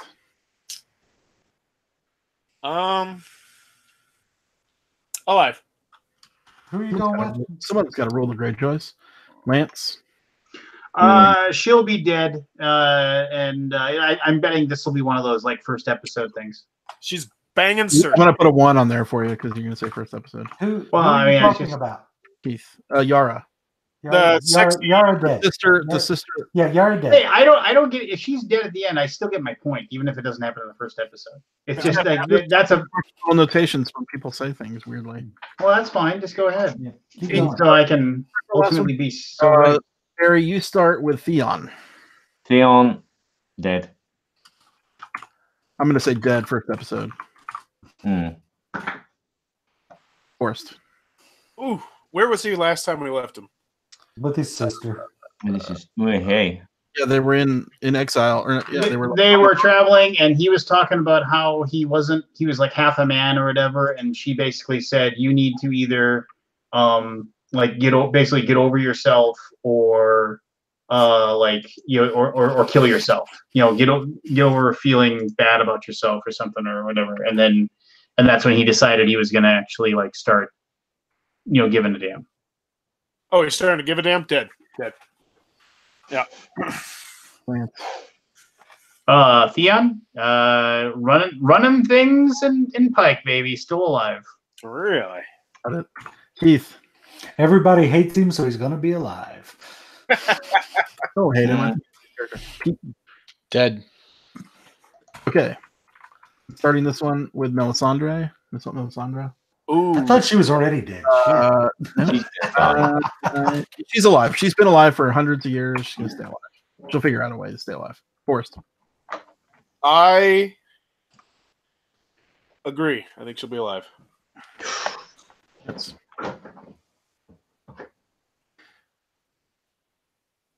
We have 22 more to go, so you got. Who's up? Who's up next? Lance. Melisandre. I'm just gonna say, you guys, anybody who thinks she's alive is a fool because she Yeah, actually she foreshadowed her own death in the thing, and she said, it's like I won't die until I'm on such and such a country, just like you. And she says that to Varys. So she foreshadowed her own death. She is dead, and she knows when she's going to die, and she's going to it willingly. Dead. Damn it! I want to go after Lance now. Dead. Barry. Dead. Oh, come on. Yeah, well, it's been predicted. She said when she goes back to Westeros. It's pretty good. Answer. What's the You next? know what? Forrest, you're going first. Jorah Mormont. Jorah Mormont. Oh, he's totally fucking dead.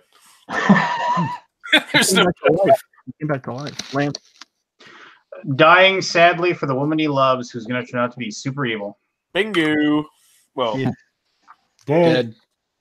How are they going to kill all these people on the show? Pete. Dead. someone's gonna invent the gun. He's going to be alive. Jorah. Ooh. You need someone who can carry on the story. I'm going to say alive, too, because he already overcame death. Mm-hmm. All right. Forrest, you're starting this off. The Hound. Ugh. God, he's dead. Damn it. Yeah, he's dead. So, That's a gut wrencher. Yeah. you know what? I'm gonna go alive. Harry, Yeah, I'm going to go alive. He's like the one character that I root for. Lance. Alive, and because he has to kill his brother. Who's got Mhm. your chick? Ooh, yeah. And Lance went before me and said the exact same thing I was going to say. Awesome. Dead. Pete, you're awesome. How about the Mountain, Pete? What do you think about the Mountain? Dead. Harry, Niedermeyer! It's going to be Pete's got one character left alive at the end. Dead. Pete's gonna win because he just goes. the Mountain is so dead. Forrest. The Mountain will be alive, and he will kill his brother. Because George R. R. Martin does not give a fuck what you want. You're so drunk, though. He's dead. Mountain dead. Well, I mean, He's already dead, so yeah. He's already dead. He was kind of a He's zombie. dead. And according to Lance's rules, if you're a zombie, you're dead already. So Yeah, All exactly. right, here is a good one. Forrest, starting with you, Samuel Tarly. Oh, he's totally alive. oh, but George R. R. Martin doesn't want to give you what you want. I want him dead. Yeah, because he's got to be in charge of the whatchamadick, the Citadel. Keith. Charlie's alive. dead. Yeah, I think he just convinced me there. Barry. I think Pete's just Yeah. gaming the game at this point. He's just gonna say everybody's dead because Minus points for missing. Barry. No, I just think it's going to be a very brutal season. I think there's only going to be a few people standing with all new characters introduced. That's a hard one, You're Sam. going to bring your characters in? Mm-hmm. We're at Barry, Samuel Tarly. If he stands in the wrong place at the wrong time, he's dead. We'll say that. There's going to be a big war, so dead. Yeah. How about Gilly? Barry. Who cares? Yeah. Dead? Gilly. No, someone needs to bring up Little Sam. That's the father speaking. I'm going to say dead for Gilly because that's pretty emotional. Forrest? Gilly? She fucking dead. wow. Is the baby on the list too? Because baby's dead Yeah, too. the next is the. Okay. Next Don't is worry the about the gun. all right, Lance, you're on Gilly.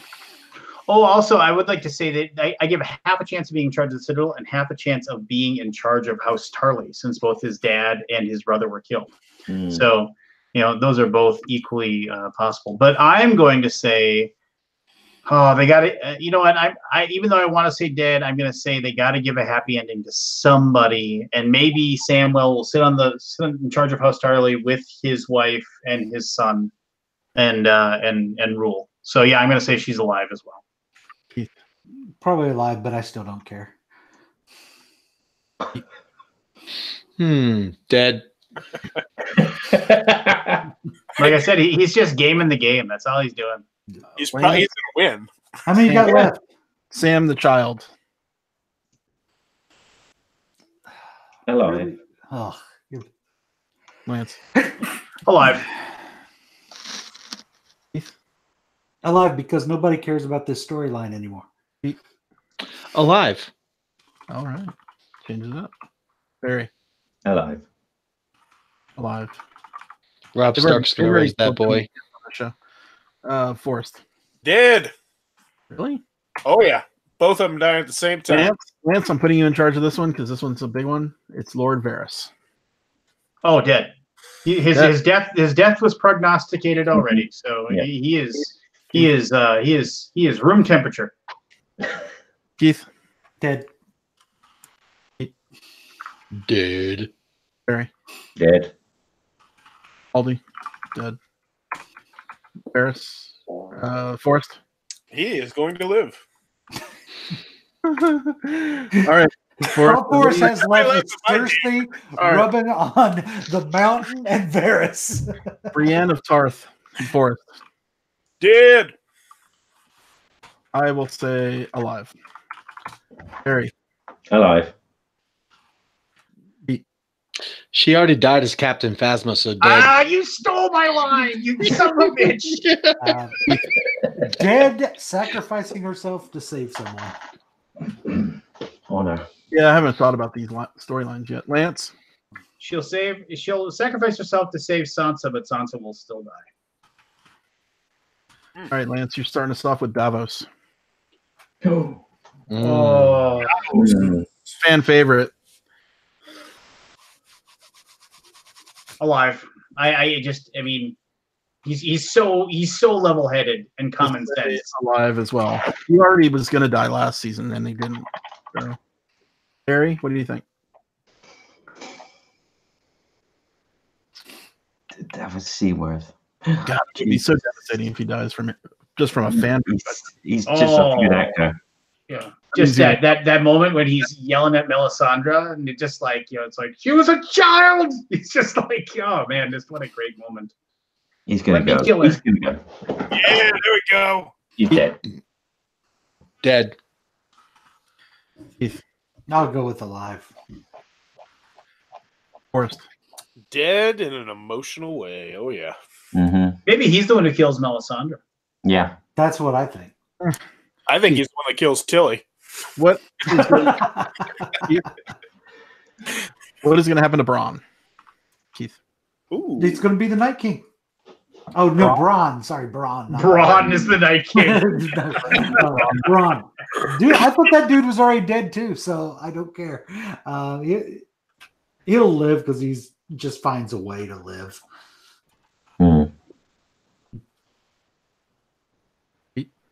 Dead. I'm just thinking, Bronn is the Night King. Here we go. That's too fucking cool. We're gonna have two Night Kings. No, I think as Bronn is the Night King. What are you two fucking cunts doing?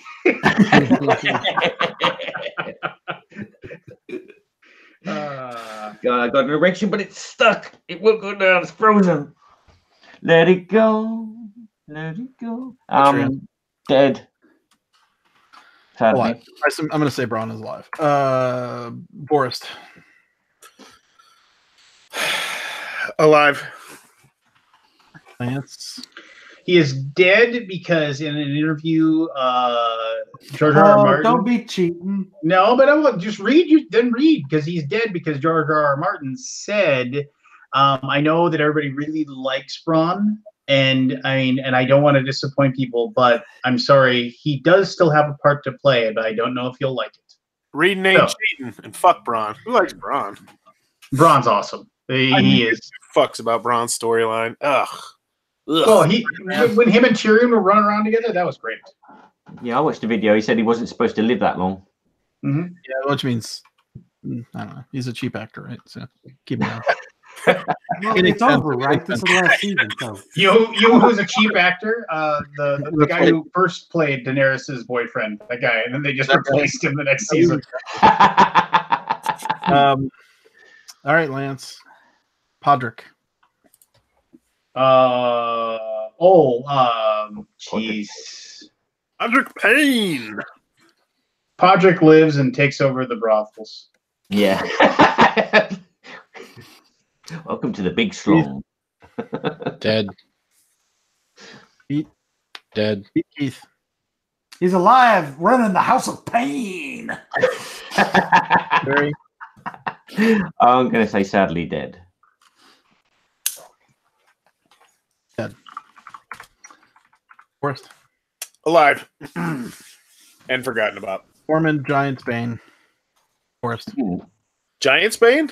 Tormund, Torben Giant's Bane. the guy who's in love with Brienne. Oh, God. Oh, now I got to change my Brienne answer. Redhead.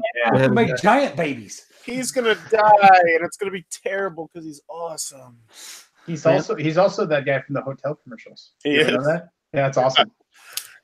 Yeah, he's dead. Yeah, he's dead. Keith. He's probably dead. Dead. Great. Alive. Someone needs to roll the wildling I still. think he's dead. I don't remember this character. Qyburn. Lord Qyburn, the guy who created the mountain. Oh, yeah.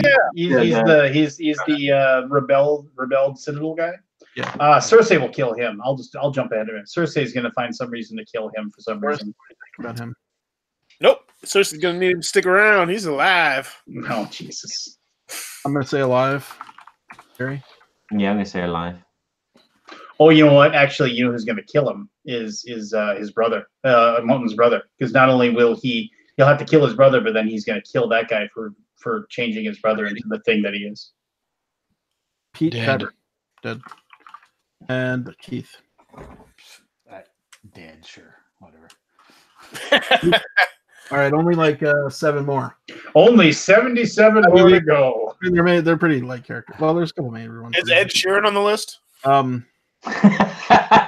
Grey Worm. Keith. Grey Worm. Dead. Pete. Dead. Barry. I'm trying to think. Grey Worm. I'm thinking Lord of the Rings. He's the No, dickless he's fighter guy. Yeah, he's the guy who's in charge of the whatever. Oh, The, yeah. The Unsullied. Sorry. Yeah, dead. Dead. Forest. Did. And honestly, why would you want to live if you didn't have a dick? well, he's still in love. He had a love scene. Have you ever heard of these people called women? I was going to have the class not to say that for us.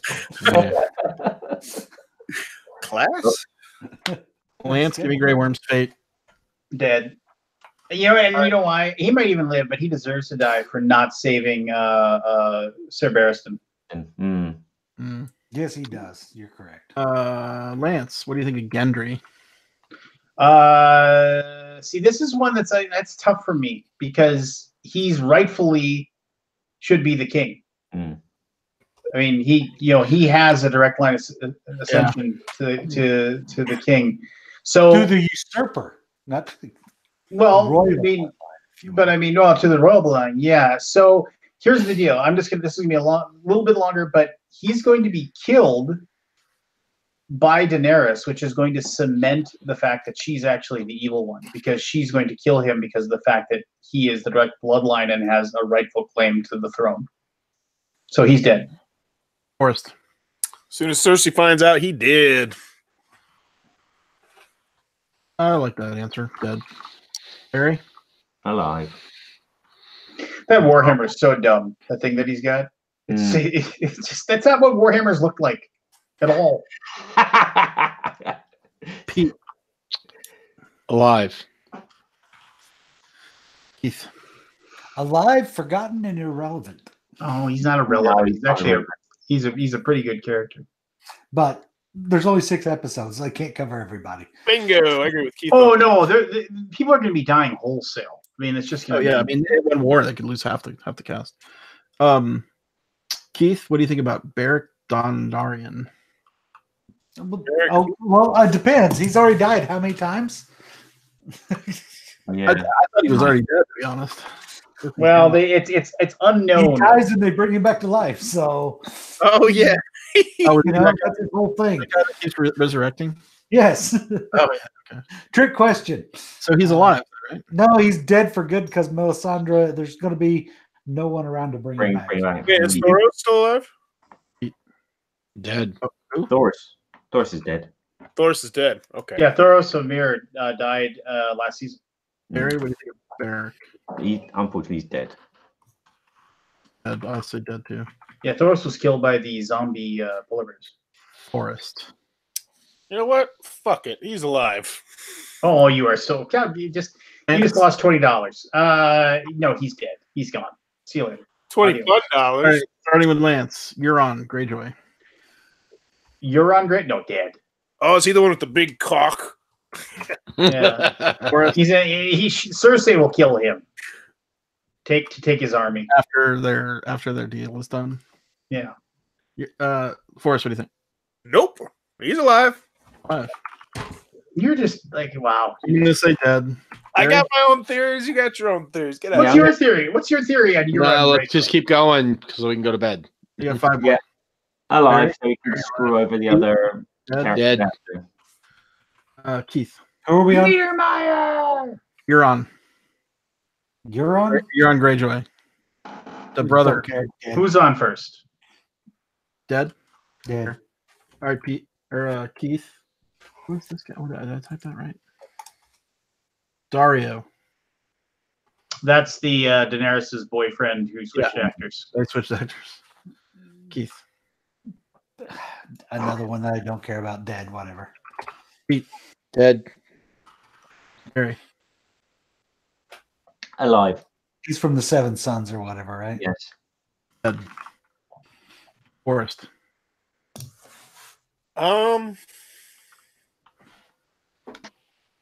He's alive. Drama in the bedroom. Lance. He's dead. How many more? 4. Can we also do one at the very end of a character we think who was dead who's going to be back? Even if it's an undead form. Just a little fun one at the end for a point. I may have some to throw in for fun at the end. We'll see what's on the All right. list. I don't remember this character. Dolores. It just says Dolores. Dolores EDD. They wrote it down as Dolores Ed EDD, but I don't know if that's the name. Dolores Ed. And is he's even a big enough character to cover? Well, that's the guy who's running the Night's Watch right now. Yeah. So when what's his name left, and then he gave it to Whatever. Dead. Does anybody say he's alive? Yeah, I will. No, he's gone. He's dead. Yep, he's dead. I think that Night's Watch, the whole Night's Watch, is going to be dead. Well, Jamie's got to be in charge of somebody at the end. Missandei. Sandy? Missandei. Oh, is it the translator? The Grey Worm's girlfriend. Yeah, curly hair. Anybody think she's gonna make it? She's gonna make it. She's alive.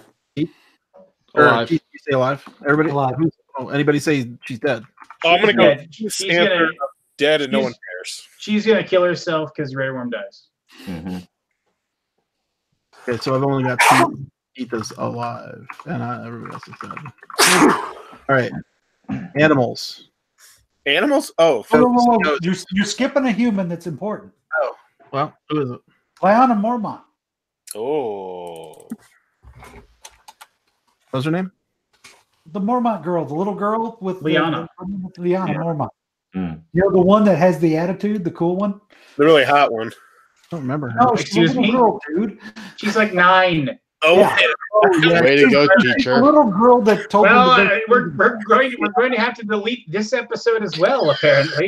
Hey, I thought it was the redhead, but I thought she was dead. No. She was pretty badass. Yeah, she's the badass. There goes this one. Start us off. Yeah. So This episode is dead. yeah. So, with the Mormont girl. What do we think? I'm gonna say dead too. Did you say Pete or Dead. Keith?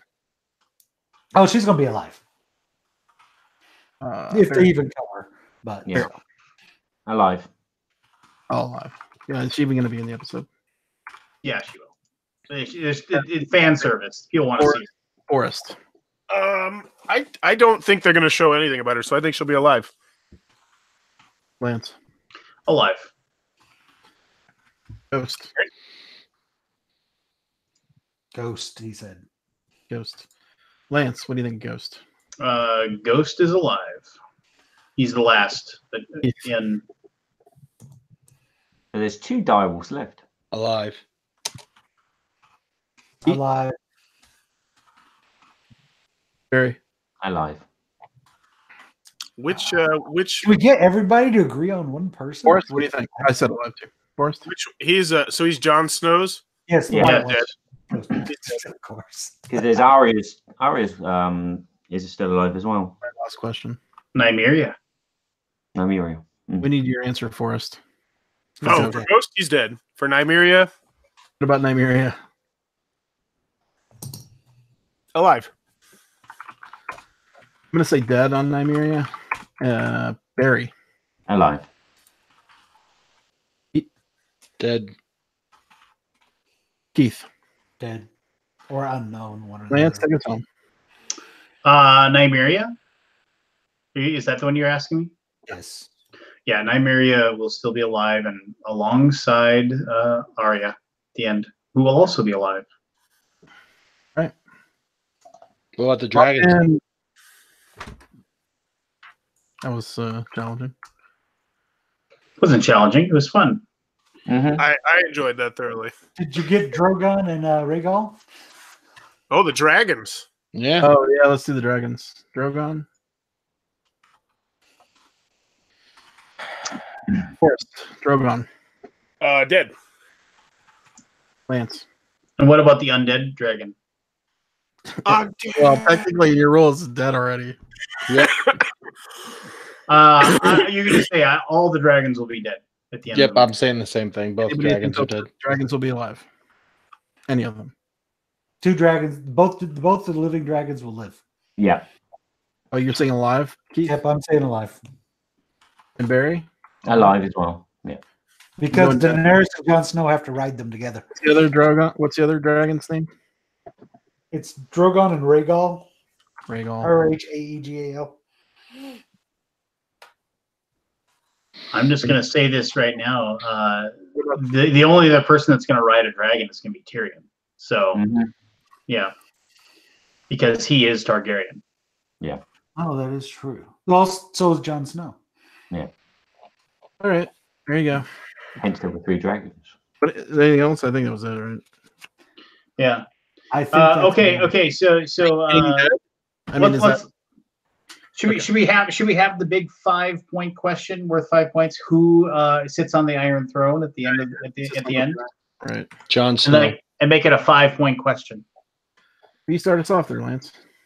No one. The Iron Throne will be destroyed, and there will be nobody sitting upon the Iron Throne. So it's not who will be the king. It's. Are we going literal here, or is there going? Literally, yeah. Oh, so like literally, like who runs things after all is Run- said and I think done? that's a good question. Yeah. All right, then if we're gonna go literally, I don't think there will be an Iron Throne anymore. But literally, if we're gonna go, who runs the show after the fact, it will be Jon Snow.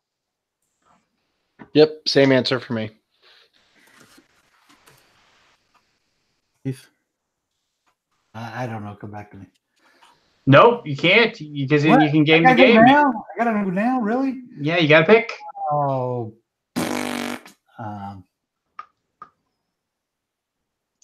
Tyrion. Just because I'm not going to ignore my other things. I'm going to Tyrion. Woo, Tyrion, I like it. Barry.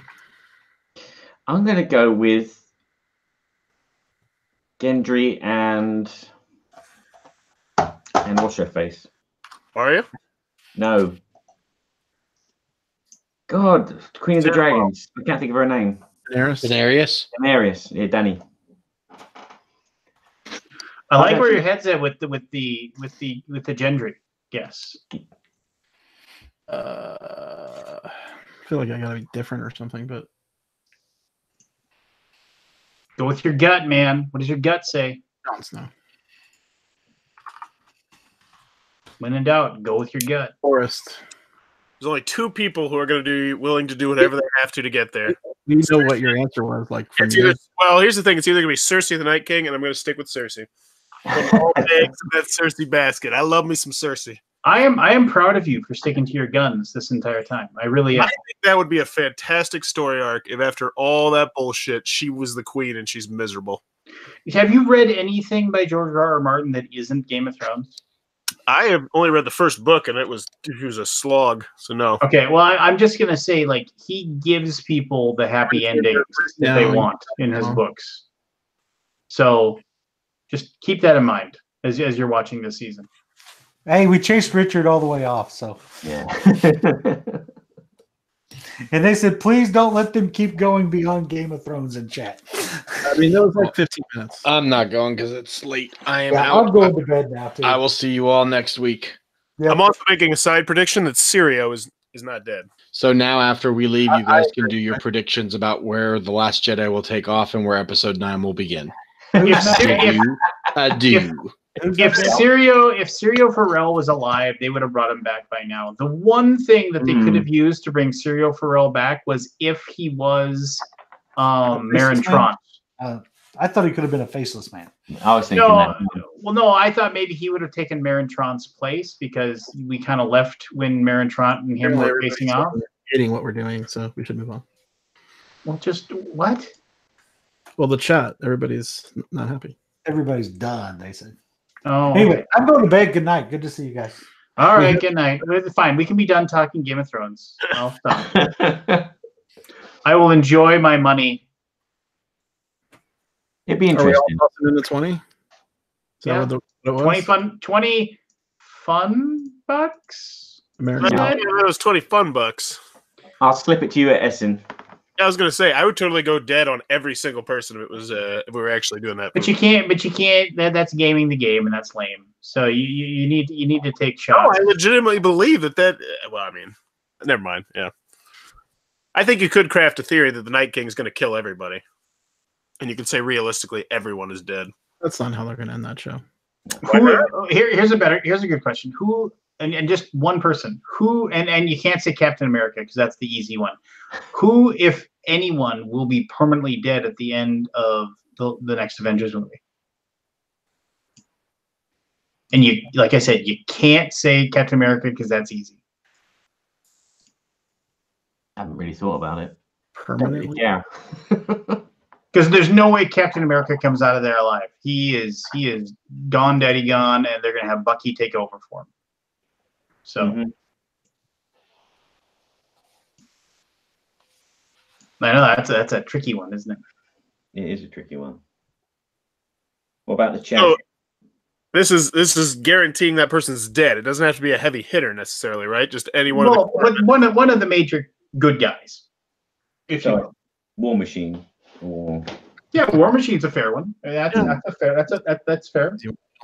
Yeah, I mean, if I was being somebody, a War Machine.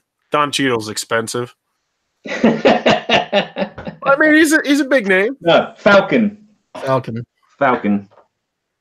And that's fair too. I mean, there's no way Captain America gets out of there alive. He'll sacrifice himself to save the Earth. It could be I'm drawing it can't be Black Widow because they're going to start filming in July. Nighthawk, what's his name? Hawkeye. Hawkeye. Possibly. He's doing a TV show, I think. Hawkeye could be dead. It could be a prequel, but yeah, they're starting. Jeremy Renner's doing a TV show. They just announced that yesterday or today, I think. As Hawkeye? Yeah. Oh, well, then he won't be dead. Well, it could be. Yeah. Is Loki really dead? More questions. Is Loki really dead? No, absolutely not. No. Well, here's the deal. Even if he is really dead, because of the fact that you can use the stones to switch time around and change things up, he'll come back. It's just that's the big thing with the movie is that if somebody other than Thanos at some point will have the gauntlet and will have the power, and because there's no way that Black Panther's dead. Right? What? No one can wield that gauntlet. Well, that's just it. So it'll have to be somebody. I mean, in the comics, Gamora did, and she basically she used it very simply. But I mean, she's obviously spoiler alert dead in the movie. But then Nebula, I could see Nebula getting the gauntlet, and then wishing everything back to where it was. Why would she? Why wouldn't she? Because she actually is mad that her sister's dead and wants, so of course she would be. I'm going to switch my answer. I'm going to go with Iron Man. That's a really good guess, actually. I think Tony Stark. I think he's done. I think. Well, Robert Downey Jr. is done. Oh yeah, yeah. And I think he's done, but they've used his voice still, weren't they, as a robot, giving that orders to the rest of the Avengers in another film. That's true. God damn it! I am so excited for Sunday now. It's ridiculous. Well, Monday. The trailer, I thought it was a very nice touch that the trailer for the Avengers thing, and I'm sorry if you haven't seen the trailer, and a lot of people avoid that, so I'll give you 5 seconds to take your headphones off or just stop listening, and I'll say it really quickly. 5, 4, 3, 2, 1, 0. That a very poignant moment when he basically picks up the picture of him and Spider-Man, like, and he's looking at Peter Parker. That was like a good little glimpse in the trailer. Oh, you know who they can kill pretty easily? Pepper Potts. Yeah. Dead. Yeah. I'm gonna go with Keith with no one's gonna care. Like, that would not be an emotional death, I don't think, at all. Who? Pepper Potts. Oh yeah. Like, no one's gonna care. No. Well, people would care. I really can't think of a movie right now that has more people like, oh my god, I've got to see this movie like right now. That's what this Avengers movie is right now. Well, did you see the report? I don't want to screw it up, but it's pre-ordered. It's got more pre-orders than the last Star Wars, the last event. I'm going to pull it up. It was some insane statistic that it has more pre-orders already than a whole bunch of these other movies already combined. Let's see. I believe it. But you guys are saying that Loki's not dead. Wouldn't it be funny if, he wasn't dead? You know, he slipped death with Thanos and he snuck up in a corner somewhere, and all of a sudden Thanos does this, and then starts disintegrating. And he's like, fuck. That would have been a good scene. Yeah. You escaped death, but no. It has sold 5 times as many advance tickets as Infinity War already, and it still doesn't come out for, 2 weeks? That's wait, nuts. what? How much is it sold? It's sold 5 times more advanced tickets than Infinity War had already. Oh, okay. And for pre-orders. Hey, Forrest, did you see that the prototype that you sent? A month later, it showed up for Kevin over at Tantrum House. Oh my gosh, that's great!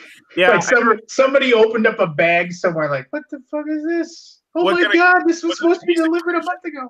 I want to know what you guys put in that Downfall game that made it so goddamn heavy. I mean, it broke my back lifting that box up. It did not break your back. It I had 2 of them. Heavy.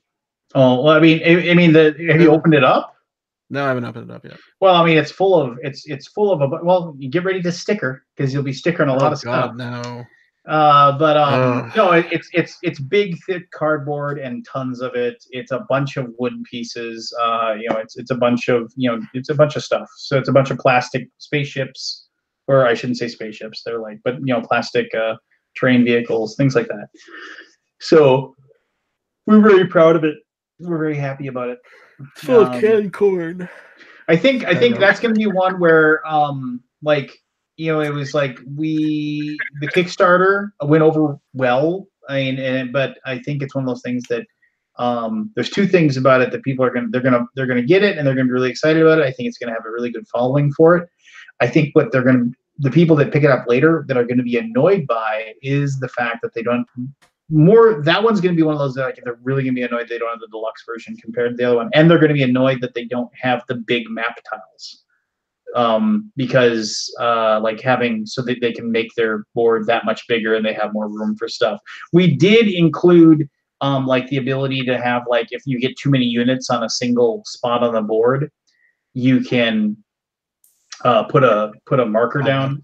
And then, a marker, and then you put the marker off to the side of the board, and then you put the stuff on there so you know what's in that spot. If you're running out of room. Yeah, proxy. But I mean, people are going to be like, oh, why didn't I, spend the $20 more and get the giant map tiles? It's a 4X game about and you'll like it. It's kind of a deck builder. Okay. Yeah. So probably when I get home. Yeah. You need at least 3, and 4 is better. I want, and it'll take you a while. It's a game that takes a while. I watched the Todd Rowland and I can't think of his name right now. The guy who runs AEG and John D. Clare. They played a full 6-person game, I think, at BGGCon last year, at one of those giant tables. And John Zinzer.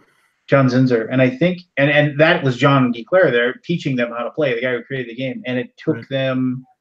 Why I think did it took them. pass on it then? They already had It's because we got a hold of it before they did. Oh. That's long story short. But it took them like 6 hours to play like the 6-person game. Admittedly, that's a big giant room. BGGCon people are being distracted. I think they left and like got something. Yeah, it's a little bit tougher to play. That's why like those little side rooms are such like.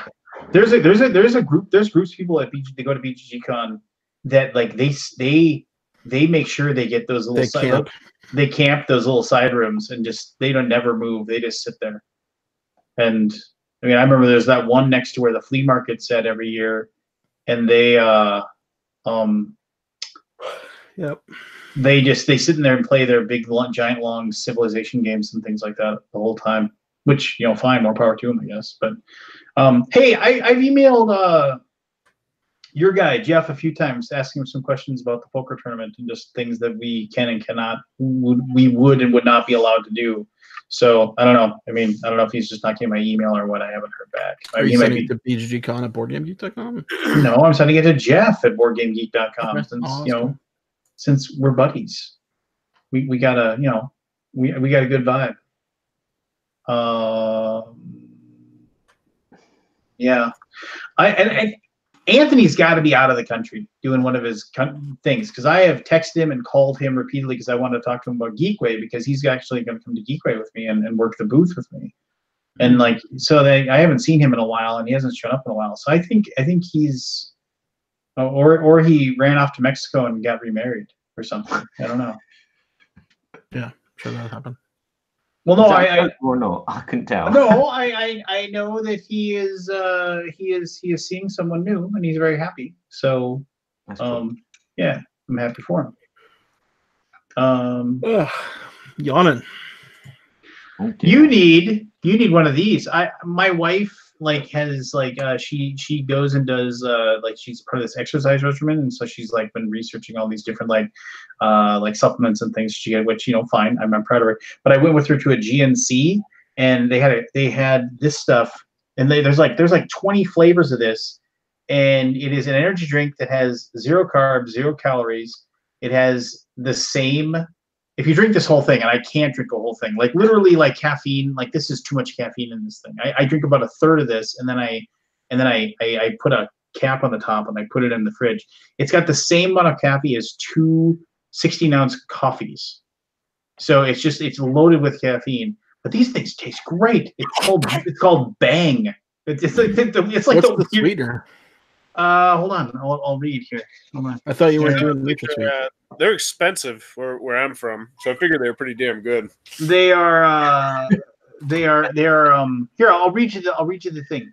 By the makers of the legendary Red Line energy products. Make no mistake, Bang is not your stereotypical high sugar life sucking energy drink.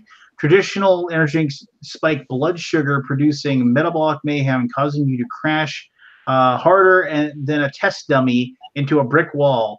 Power up with Bang's potent brain and body rocking fuel. Contains creatine, caffeine, and branched chain amino acids. Life is an extreme sport, and Bang is the extreme energy source to live life extreme. I hate it already. There, is I hate it. I hate all that. It already? Yeah, all those words. All right, so it has 50% of the vitamin C I need. It has 25% of the niacin I need. Ooh, niacin.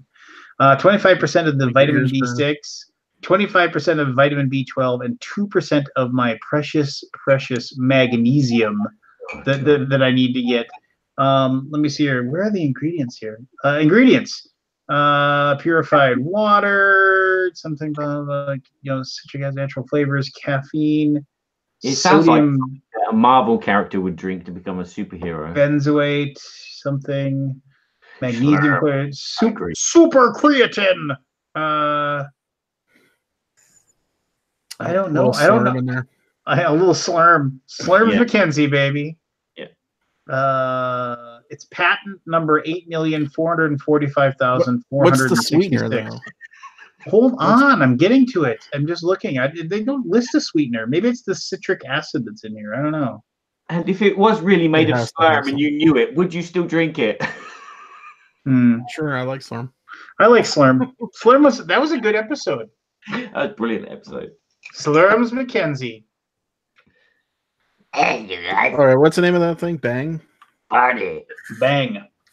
It was on sale, and then, like I said, there's like 20 different flavors of it. The first like thing that comes up is Bang drink lawsuit. It is on the list of like it has so much caffeine. It's not you shouldn't drink it very often. But I try not to. I try not. I mean, like I knew I was a little bit tired, and I was like, listed in the 13 most dangerous energy drinks. Yeah. I was like, I'm gonna need a bang tonight so I can stay awake. You know. Sounds like your type of thing, Forrest. Yeah.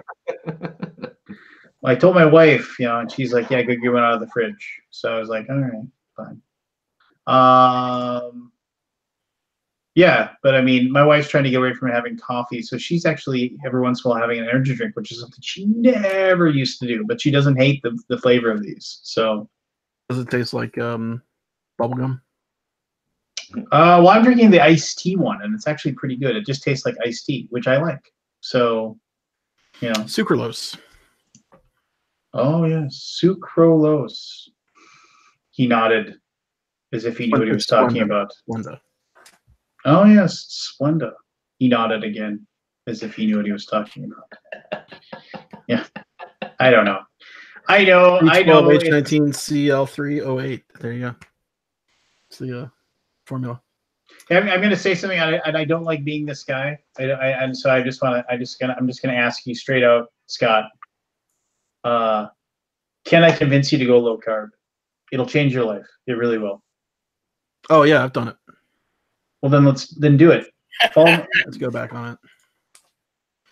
It's kind of hard here in Dallas, actually. No, it isn't. Yeah, it is. But do you have a Costco near you? No. You don't have a Costco. Do you have a Sam? No, what would you buy from Costco? What do you eat at Costco? What? Fuck. Like, what are you eating? Like, what are you buying?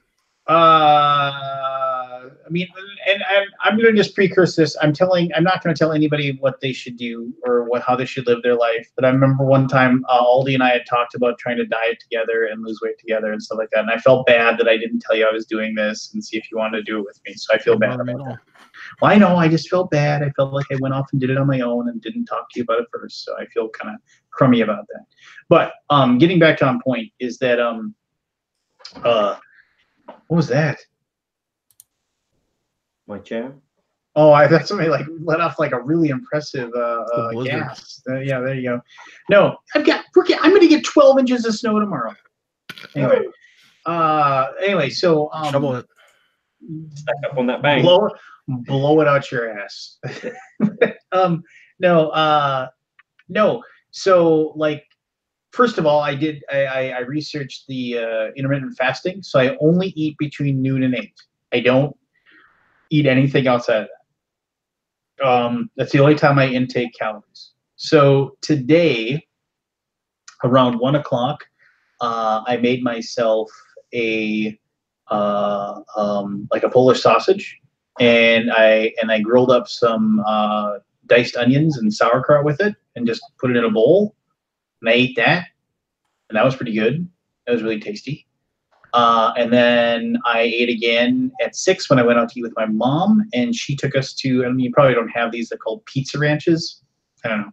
But the kids wanted to go because my wife was going out with her friends. So like I said, hey mom, because she's, a widow now. And I was just like, well, let's, we can, do you want to go and grab dinner with me and the kids? And she said, yeah, sure. And so we went to this place, the Pizza Ranch, and they have a salad bar there.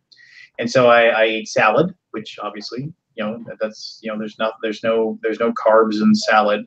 You can have like, as long as you have like ranch dressing, which does, and don't get light ranch. Awful. Well, you can have ranch dressing. You can have Caesar dressing. You can have most dressings are high in fat but have no carbs. But if you actually get the light ones that are light in fat, they actually replace the fat with sugar. I sound like I'm some fucking dietitian here, and I hate that. But I mean, it's like, but so if, as long as you eat like the actual like real full fatty whatever, then you can have it. And then I had that, and then I actually had a couple pieces of chicken, which it sounds dumb, but like the fried chicken that's at Pizza Ranch is very, very low carb because of the fact that basically they don't have a breading. They just fry up the fat that's on the skin of the chicken. So like I'm not eating a bunch of breading, you know? Yeah. So I mean, so I had a chicken breast and a chicken thigh. I had a salad, and I had a Polish sausage with onions and sauerkraut today. That's what I ate. And they were all, and both of the meals, they were really, really good. I enjoyed them. You know, I mean, yeah, it's tough here in Dallas because it's, you know, Tex-Mex is a lot of the food. Well, no, I'm not saying it's, but I mean, what you end up doing is you don't end up going out to eat very often. You make your own food. Oh my God, I don't cook at all. Well, no, but I make my own food. Are you crazy? Well, and the thing is that I mean, and it's a weird byproduct, but we are saving so much money because we don't order food in. We don't, you know, I mean, it's ridiculous how much we spend on food. I'm doing a load of dishes twice a day sometimes, though. That's driving me up the wall. How many dishes I have to freaking do? How many times do you order out a month? Me? Yeah. Now? Before maybe. as well. Oh, before? I mean, yeah. I mean, before my wife and I, we would go out to eat, or we order in at least half of the nights of the week. Now, you know, it's like, now it's like cooking up bacon and eggs, you know, or there's this really cool recipe where like you can fry up cheese, like you just sprinkle shredded cheese on the plate, on the pan, like get one of those copper pans where the stuff slides off. So you let the cheese, the bottom, like kind of not really burn but crisp up. And then you actually you put a fried egg on top of it, and you fold the whole thing up. It's like a cheese egg chalupa. Put a piece of bacon in there. Oh man, that's so good. No carbs. Scott, how about you? How many times do you order out a month? How many days in a month? Around 30. And 30. Forrest? So we don't cook. We don't have time. I don't take the time to cook. Like, I can cook. Or specifically order out? Both, order out or eat out. We try and limit it to once a week with the kids just for financial reasons. And we make it kind of a special night. So I'd say we cheat sometimes. I'd say six or seven. Wow. Yeah, we go out to eat. Like I'll pick something up for the kids on the way home if they want something, but for my wife and I, like, yeah, I mean, there's just really no place you can go. We'll go out and eat maybe 2 times a month. Yeah, I feel bad. You don't have to feel bad. Me and my wife I mean, you know, also work. No, you live your life. We eat at the same. We eat at the same like 8 to 10 places though. Like it's always the same stuff. Me and my wife both Cool. also work till 6 o'clock. So sometimes it's necessity. Like But- if one of But here's the deal, like Scott, are you happy? Do you and Michelle, when you go out and you eat, it's fun. You have a good time. You eat good food.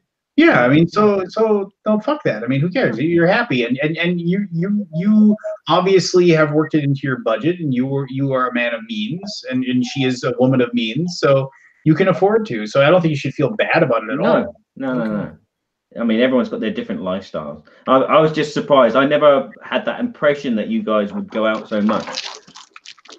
Like I said, the fact that I'm doing It's more dishes, of a convenience thing. Yeah, she works all day. She didn't come home till like 6:30, 7 at night. Like nobody wants to cook. Her boyfriend is in town. True. 6:30, 6:30. She works hard, man. Sometimes my wife would she'd get up at 6 o'clock in the morning. She'd cook dinner. That's the traditional French way. They'd cook dinner at 6 o'clock in the morning. Then they go to work at 8. And then by the time you get home at midday, dinner is ready. You just need to reheat it, and then you spend 2 hours chewing on it. Oh, you know what?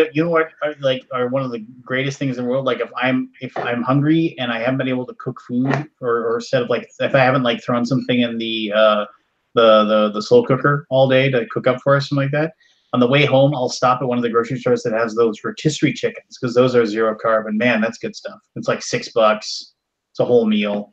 Yeah. Are they good? Oh yeah, they're good. Oh, those are chickens. Oh, those chickens are the best. Yeah, they're the bomb, man. I always look at them and I'm like, are these really good? You know, they look good. They look good. Just get one. The question is, do they taste good? Yeah, just get it. You'll sit there. You'll chow down on it, and it's just the whole. But the bad thing about those, if you're really going to try to do the keto thing, where it's like, is that they don't have enough fat in it. It's very, very lean meat, and you're supposed to get. I think you just pour a bunch of cheese on it or something. Will that fix it? Yeah, then that'll fix it. That'll fix it. Take a jar of Cheese Whiz or something and like just dump it over the top. Yeah, I mean, the other day my daughter. There's not enough fat in there. I was sitting there. I was the other day. My dinner was I just basically I took a big giant stick of summer sausage and I cut up like a bunch of slices of it, and then took some pepper jack cheese and cut some slices of that, and I was just having that as my dinner.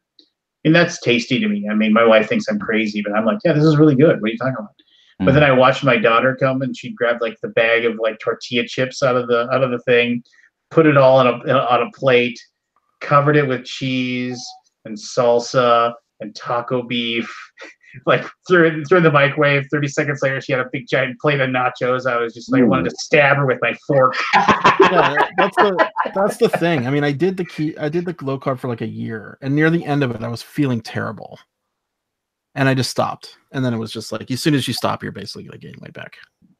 So it's an unfortunate body chemical thing. So. See, I don't know. I just can't do it. I just know I can't do it. I mean, I can't. I could do it, right? Anybody can do anything. It's just I've been there before. Do I want to go back down that path? Because it felt terrible. No, now, I don't know if I was not eating something that I needed, or if something that just I got tired of. I mean, at this point, actually, okay. I'll put cards on the table here. There's two things about this that I really I'm getting annoyed with myself about. Is that like, one, I don't like talking about it a lot. I mean, so it's just kind of like, it's one of those things where it's like, because I feel like I'm that person who's like, hey, look at me, look how awesome I am, right? But on like, and so it's like, I start getting a little bit annoyed with myself when I'm like, I sit there and my mind will wander, and like I'll say, oh, like when I go to Origins and people who haven't seen me for like 6 months will see me, like, I wonder what they're going to say. And I'm like, oh God, I'm such a conceited piece of shit. Why am I even, I'm getting annoyed with myself. I guess we'll find out in next month. Yeah, I guess. 2 months. 2 months. Yeah. And I could already tell you look good. I can tell in video. You look slimmer. Yeah, I definitely noticed. I was going to mention it. It's the beard. He's trimmed the beard. It's the beard. Yeah, the beard's slim. It's very thin, like it's slimming. No, it's like 65 pounds, man. That's a lot. That's a lot of bowling balls. Yeah, that's a lot of bowling balls. Bowling balls, right? And like, you roll like a 6-pounder. How many bowling balls is that? My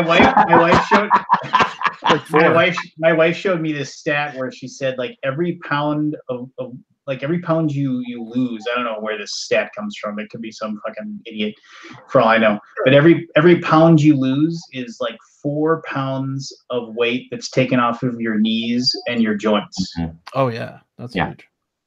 So it's just like, well, no wonder my feet don't hurt, I'll be going on a diet soon. As soon as I have the camera stuck up my bottom. Oh yeah. Are you paying for that, or is that like you're just a normal weekend for you? I am paying for that by having excruciating pain practically all day. So yeah. Probably get rid of that. How old are you, Barry? 46. So why are you getting a camera up your bottom? Well, it's not the first time.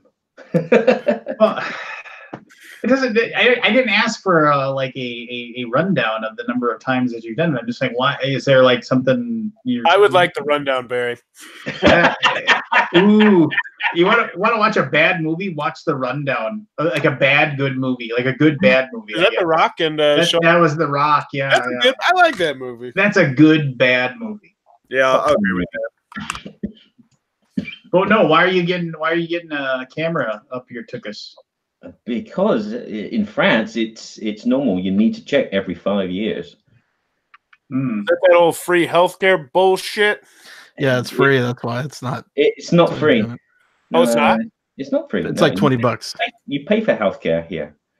It's not. It doesn't Oh, come yeah. directly out of your like in England, it comes directly out of your tax.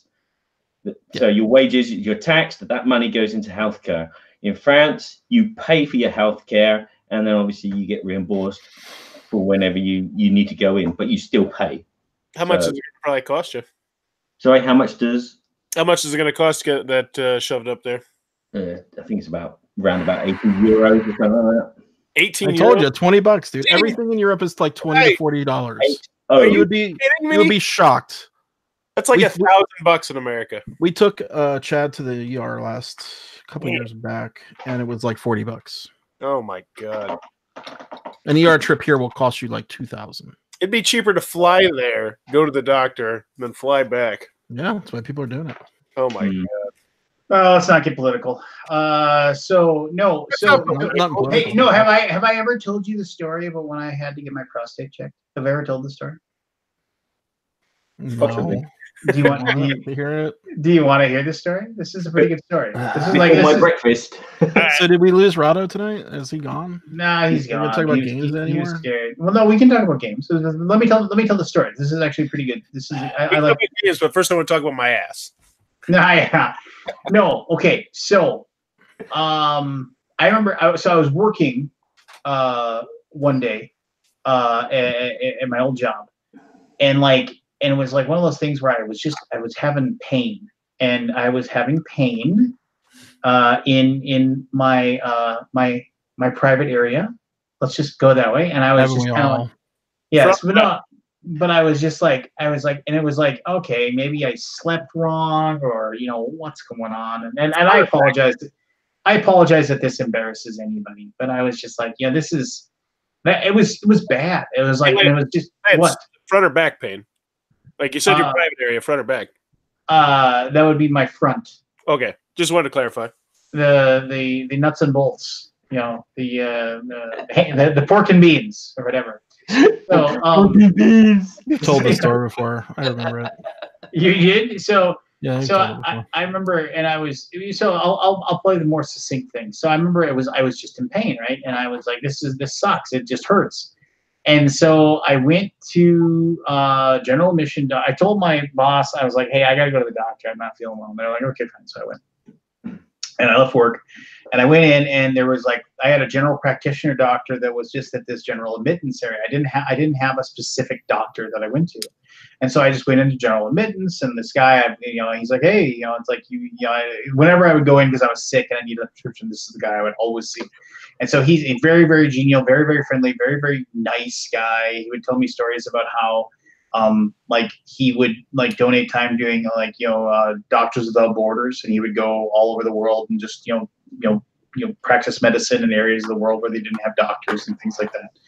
Real cool dude. And so I explained to him the pain I'm feeling, and so he starts kind of going through. He's like, okay, so what are you being active? And it was the summer, and I was like, well, I'm playing softball. And he's like, well, okay, are you going, do you have a lake cabin? He's like, yeah. And he's like, okay, are you doing a lot of water sports or anything like that? And I was like, no, not water really. Sports. What? Yeah, I know. But basically, am I going skiing, or am I doing anything that would cause me to fall in the water and get bruised, that kind of thing.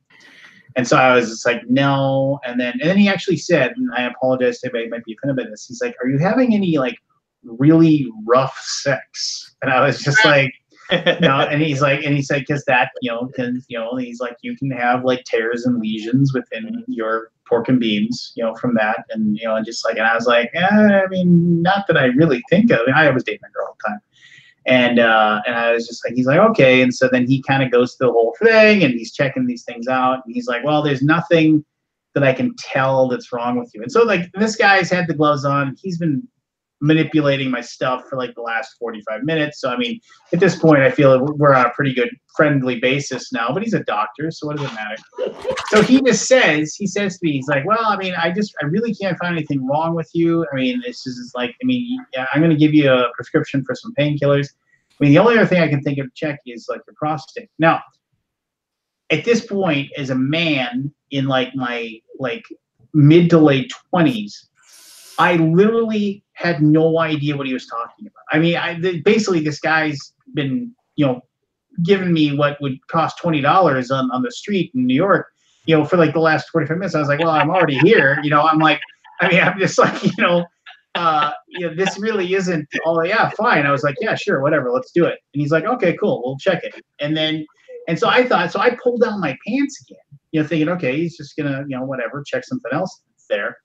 And then I see him, and he put down a fresh pair of gloves, and he's putting the KY on his fingers. He's like, okay, turn around. And I like, literally, I was taking my pants off. I was like, no, I don't think so. And I was like, and so then he starts telling me this story about how when he was like, when he first became a doctor, he was in the military, and how like he was stationed on he was on an aircraft carrier, and how like when you're in the military, like they make you get a prostate check like every year. It's part of your physical. You have to have it done. It's like, it is like the full bells and whistles, and how like that was something he had to do. And he's telling this whole story while he's got his hand where that's, I can watch the KY jellies just slowly dripping down like his glove. And he's telling me this entire story, and he's got his hand on my shoulder. And he's just saying, so and he told me the story about, he said there was this Marine, because there's a detachment of Marines on almost all of the naval ships. And he's like, there was this Marine, big guy, 6'4", 260, not a shred of fat on his body, big. And he came in there and he said,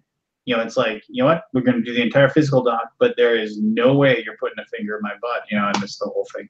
And so the guy, and he's like, well, I'm not going to sign your release form unless you do, in which case then what's going to happen is that your CO is going to come in here, and he's going to stand here, and he's going to hold you down while I do it. So you can either get this done with, and so he had to, like, he said, basically tell this funny story about trying to convince this big macho guy that this was going to happen. And so he tells me this funny story. It was a long story. And I was like, and he got to the end. So what I'm saying is that, this isn't really anything special. You're going to have it done anyway. Let's do it. And I was like, no, it's not going to happen. And so then he's like, all right, but if this doesn't go away, if you're still feeling the pain in like 2 weeks, you're going to have it checked. And I was like, okay, that's fine. So after 2 weeks, I was still like in pain, and I had to go to a specialist. And I finally, and like, basically he was, and like this, now there wasn't my friendly guy. Now there was like guy that looked like, and this is horrible to say, but he looked like, he looked like the pedophile from Family Guy come to life, like near 70 years old, just like, your doctor will see you now. He's like, okay, I need you to bend over the table here. I was just like, oh, take me back to 2 weeks ago. Why did I just take him up on his offer? But yeah, and I remember I had to play softball that night, and I just, it was like I went 0 for 12. I just felt, I didn't feel right. It just wasn't. It was just, and I realize now, I'm being more of an adult, that it's not that big of a deal. But at the time, being like a 27-year-old male, I was just kind of like, yeah, I just didn't feel at ease with myself, I guess would be the best way to put it. So, yeah. But I was thankful that it doesn't run in my family, so I don't have to have it done every year until I'm 50. So, however, if I have to go get snipped, which is what my wife wants me to do, I have to get that done before I get snipped. But now every once in a while, my wife. A lot of interesting stories here tonight, Lance. Yeah. Well, but now, but now every once in a while, my wife suggests that maybe she wants another kid, which I'm like really scared about. And I mean, I don't want another kid. Well, I do, but I don't. I already got a 7-year-old. And like start all over. It's kind of like getting a new puppy in a way. It's like, okay, we got all these trained. We don't have to. They're pretty good kids, pretty good dogs. What are you gonna do? Start all over with another baby? When did you start? Your son goes to school, right? Oh yeah, he's 7. Yeah. Okay. So you'll basically have a baby at home all day when you're working, because you stay at home, right? Yeah. Oh, Forrest, hey, I gotta ask something real quick. So, you're going to Origins, right? Yep. All right, I'm trying to like put together a to get the okay, but 2 to get an evening out for media people TMG to take some media people like me and take media people out just to kind of like just a night out on TMG, you know, like buy some drinks and food and stuff, and just kind of talk about our upcoming games and get everybody excited about them. So just keep that in mind for an evening in Columbus. Yeah, just let me know the day. All right, cool. You need to just get a suite at the Hyatt and open it up and let everybody come. That's what Steve Jackson did. Yeah, well, I don't have a suite at the Hyatt, and so yeah, I think they're all taken now. Well, then but good idea. Yeah. Well, yeah. So you got to think about it more than a year in advance, or more than a month in advance. Maybe I can do that at Gen Con there. Funny guy. Yeah. Good luck. Yeah. Hi guys. Night, guy. What was I going to say? I don't know. Where was that place we went in at? Was that at Origins or Gen Con? I can't remember. No, it was definitely Origins, the video game place. Yeah, that was Origins. That was a cool place. Yeah, I wish it wasn't like hip. Oh, remember how hip it was? It was like and there were so many people there. There were a lot of non-Origins goers there. Yeah, right? It definitely was, and there was definitely younger than you. And there were definitely people there that were just like. What's what we're looking for? And that wasn't annoying, but they're definitely people that were camping all the good games, which was annoying. Yeah, damn, camping the Galaga. Couldn't get towards that Galaga. And then it was a cool little place. That's what's probably going to stink. Convention season is going to stink for me this year because there won't be any good places to go eat. And I'm not a big like Fogo de Chao guy. I know everybody's like, well, we got to go to Fogo. We got to go to Fogo. We got to. Yeah, it's just like Paul. What? Answering Paul. There's a place called Cidercade here in Dallas. Yeah. Well, there's a place called Tilt Bar now in Fargo. Yeah, that's got a bunch of old school arcade games inside of it. Arcade stuff, man, just makes me want to get make an arcade somewhere. Like, that's my dream. Remember how we were talking about the dream shop or whatever? I want the arcade days back. So I went to my my pinball club like a week ago, and one of the two there's two brothers that run it, and I was talking to one of the brothers was there, and like when I always start BSing with him because then he just puts free credits on the pinball machines for me, and then so we sit there and we BS and you know whatever, and I was talking to him about the fact that because they have like 4 arcade games in there, like there's like a Pac-Man, a Donkey Kong, a Street Fighter, and Galaga is the 4th one, and so we were in there and we were just kind of BSing a little bit, and he was just like, and he said the number one problem, he said, with arcade games, like classic coin-op arcade games, and he said the same thing with pinball machines, but he said arcade games is even worse, is that when they break, it's nearly impossible to get the parts. Yeah. Mm-hmm. And he said, and that's why he said most arcades now, like real true arcades, like people are just buying the big modular sets, like Pete has. He just basically says, "Oh, look, it's got 7,000 arcade games on it." Mm-hmm. Because those arcade games are those ROMs are so. You guys retested it all? Tested.com. Nah. It's good. It's a good website. It's one of the guys from Mythbusters runs it. Adam Savage. Okay. They had a video interview with a guy who made mini cabinets, which are awesome. So basically, you would have two cabinets side by side in the space of like one cabinet. Here, I can show you real quick. They're really cool. But it takes a lot of work, and the guy's like, he's like an expert at making them. It's like you got to be an expert in video games to run a video game place, right? You can't just do it. Yeah, someone's got to fix them. Yeah, look at those things. Can you see it? Mm-hmm. Yeah. It's I guess the scale is hard to tell because it's sitting on top of a box, but basically they're like these slim little. They're like half. Yeah, like when he puts his hand down, you can definitely tell how big they are. It's really cool. Like half the space, basically. But it's the full arcade game. He builds a custom cabinet.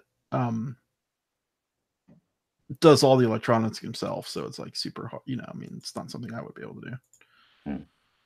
That's cool. Anyway, but I'll buy one of those damn things if you sell them. Oh my god. Oh yeah, I mean, if somebody, I mean, there's tons of places where you can go. Like if you Google it, there's tons of places that you can get that stuff. But it's like, but it also it's one of those things where it's like, just download MAME and put it on your PC. You know, machine though. Like I feel like. Well, no, I agree with you. I agree with you 1,000% that like having the big machine and the lights and the noise, it's a great thing. But I mean, there's a lot of space, and that's a lot of money for something that you can download for free. And then play on your PC anyway. I mean, one of my favorite games of all time was a game called Black Tiger. Do you guys know what that is? I don't know. Let me get my. Yeah, no, I mean, like Black Tiger was a two-dimensional side scroller fighting game. Your guy, you basically and like there. Yeah, it was a fantasy thing, and like and basically the guy had he had a chain weapon, and also he threw daggers. And like you'd sit there and you fought successive boss. It's very classic. Get through the level, fight the big boss. Get through the level, fight the big boss. That kind of thing, right? Yep, I remember. And so like but I mean, one of the best things that ever happened to me was like when I got MAME, I was finally able to beat that game. Because of the fact that I was, because like, you get unlimited quarters. So it's just like, oh, okay, I'll just keep playing. But I mean, yeah. I mean, there are some things that like MAME can't really do a good job. Like there's some games that had weird controls, like Crazy Climber. Remember that, where you'd have to go like this to make the guy climb the side of the building. They're always broken. Yeah, joysticks had too much action. I can remember. I mean, there was an arcade, and I remember Pirate's Den was the arcade, and it was like the perfect name for it. It was like that was the arcade at the West Acres Mall where everybody went. You got your $5 that you got for your allowance, and you went and you had your 20 quarters, and you'd go and you'd play. And I remember me and my friends, like 10, 11, 12 years old. It's like, let's ride bike to West Acres, and let's go to Pirate's Den. And we'll play video games. That was our thing, and you had your pocket full of quarters, and that was your thing. Let's go play Mr. Do, or Yayar Kung Fu, or just all and that was what we did. And it's like, I have a scar, and it's tough to see because it's faded. But I mean, the front wheel on the way home, I remember leaving the mall. And the next thing I remember is waking up in my living room, and my two friends, Mike and Dave, are there, and like my shirt is covered in blood, and we had gotten home, and my parents were gone, but they knew where. Like we kept a key hidden, and my friends would always see where I got the key out, and so they knew where the key was, and so they thought, oh, we gotta get. Basically, the front wheel of my bike came off. I was popping a wheelie or something, and the front wheel of my bike just popped off. So I went over the top, and I face planted on the thing, and then like the next thing that happened was David couldn't stop in time, and he ran over my back with his bike, but No, but yeah, so I ended up going to the hospital, and I had a concussion, obviously, because apparently I walked home. I got up, and I was like covered in blood, and they didn't know what else to do, and so I was like about half a mile from home, and I walked all the way there, and they got me in the house. David called 911. The ambulance came, took me to the hospital, and I had this like big giant cut, and like I said, I got if you see me, you can see a little scar on the side of my face where. I had a big on, like my whole face was basically like a skin knee. I was all cut up, and yeah. So I mean, like that was like I go to Pirate's Den all the time, and I remember I learned all the moves for Dragon's Lair, and I could beat the dragon on 1 quarter. Yep. And, You're a Dragon's Lair. Yes, Jesus. that was like And you would get to the end and you would play the last move and you'd walk away and let it. I'd walk away because I'd seen it before. Didn't even bother putting my initials up. Thank you guys. for Did you guys have the roller rinks, the roller skating rinks? When we still have one in Fargo, Skateland. That was my jam. Exists. We would go play the video games at the roller skating rink. You know that song?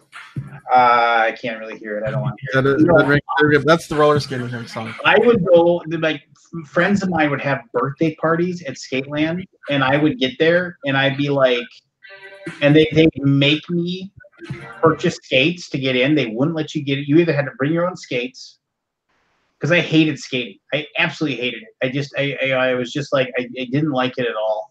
And I mean, I even played hockey, and I didn't like skating. And I would get there, and it's not the same thing anyway. But I would get there, and they would you had to buy the skates or have your own. And then when you got in, I would like take my skates and I wouldn't put them on, and I would try to like just kind of. And they would tell you got to wear skates. Like that was like the weirdest thing about being at Skateland. They would actually like tell you had to have your skates on. You couldn't walk around because they had this idea that you were going to walk around on the floor with your shoes on, and they didn't. But I never did. I just wanted to go there and play the video games. And why would there be a problem? Like they have like these hard plastic wheels that they would. But I remember I would walk around for as long as I could until somebody said, "Hey, you need to be wearing your skates if you're going to be here." And I was always saying, I'm waiting for my friends to show up. I would always try to like give them some bullshit. The video games, man. Yeah, bullshit answer, and just like, and I would until somebody would finally walk me back over to where my skates were and make me put them on, and just like, first they'd ask me if I had a stamp because they thought I snuck in because I didn't have my skates. And then they'd stamp your hand. They'd say, "Let me see your hand," and I'd show my hand. They'd see the stamp on there, I remember going to the roller rink. We used to go like Saturday afternoon, right? Like that was always the time. Yeah. And then until I got old enough to go on Friday night. Different world. Friday night at the roller rink versus Saturday at the roller rink. Definitely a different crowd. It's couple skate. It's couples only.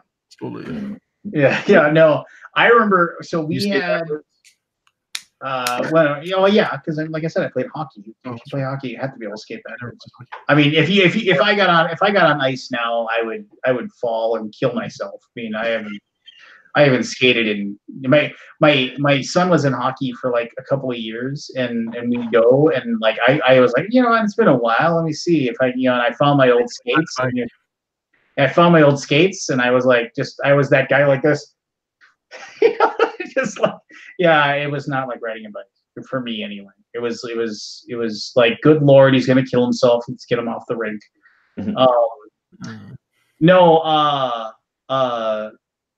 So did you guys ever have like a Showbiz pizza or a Chuck E. Cheese or whatever? So ours was this place called Showbiz Pizza, which was like the same animatronic idiots singing the songs, and you go there, and just the worst tasting pizza of all time. But they had tons of really, really good arcade games there.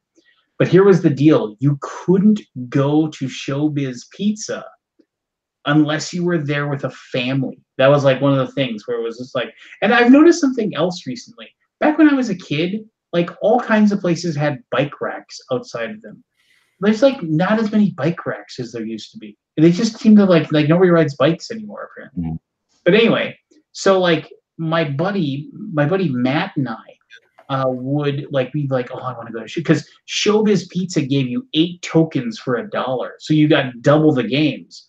So you'd want to go to Showbiz, but you had to go as a family. You couldn't just walk in off the street and go play video games. They wouldn't let you in. Really?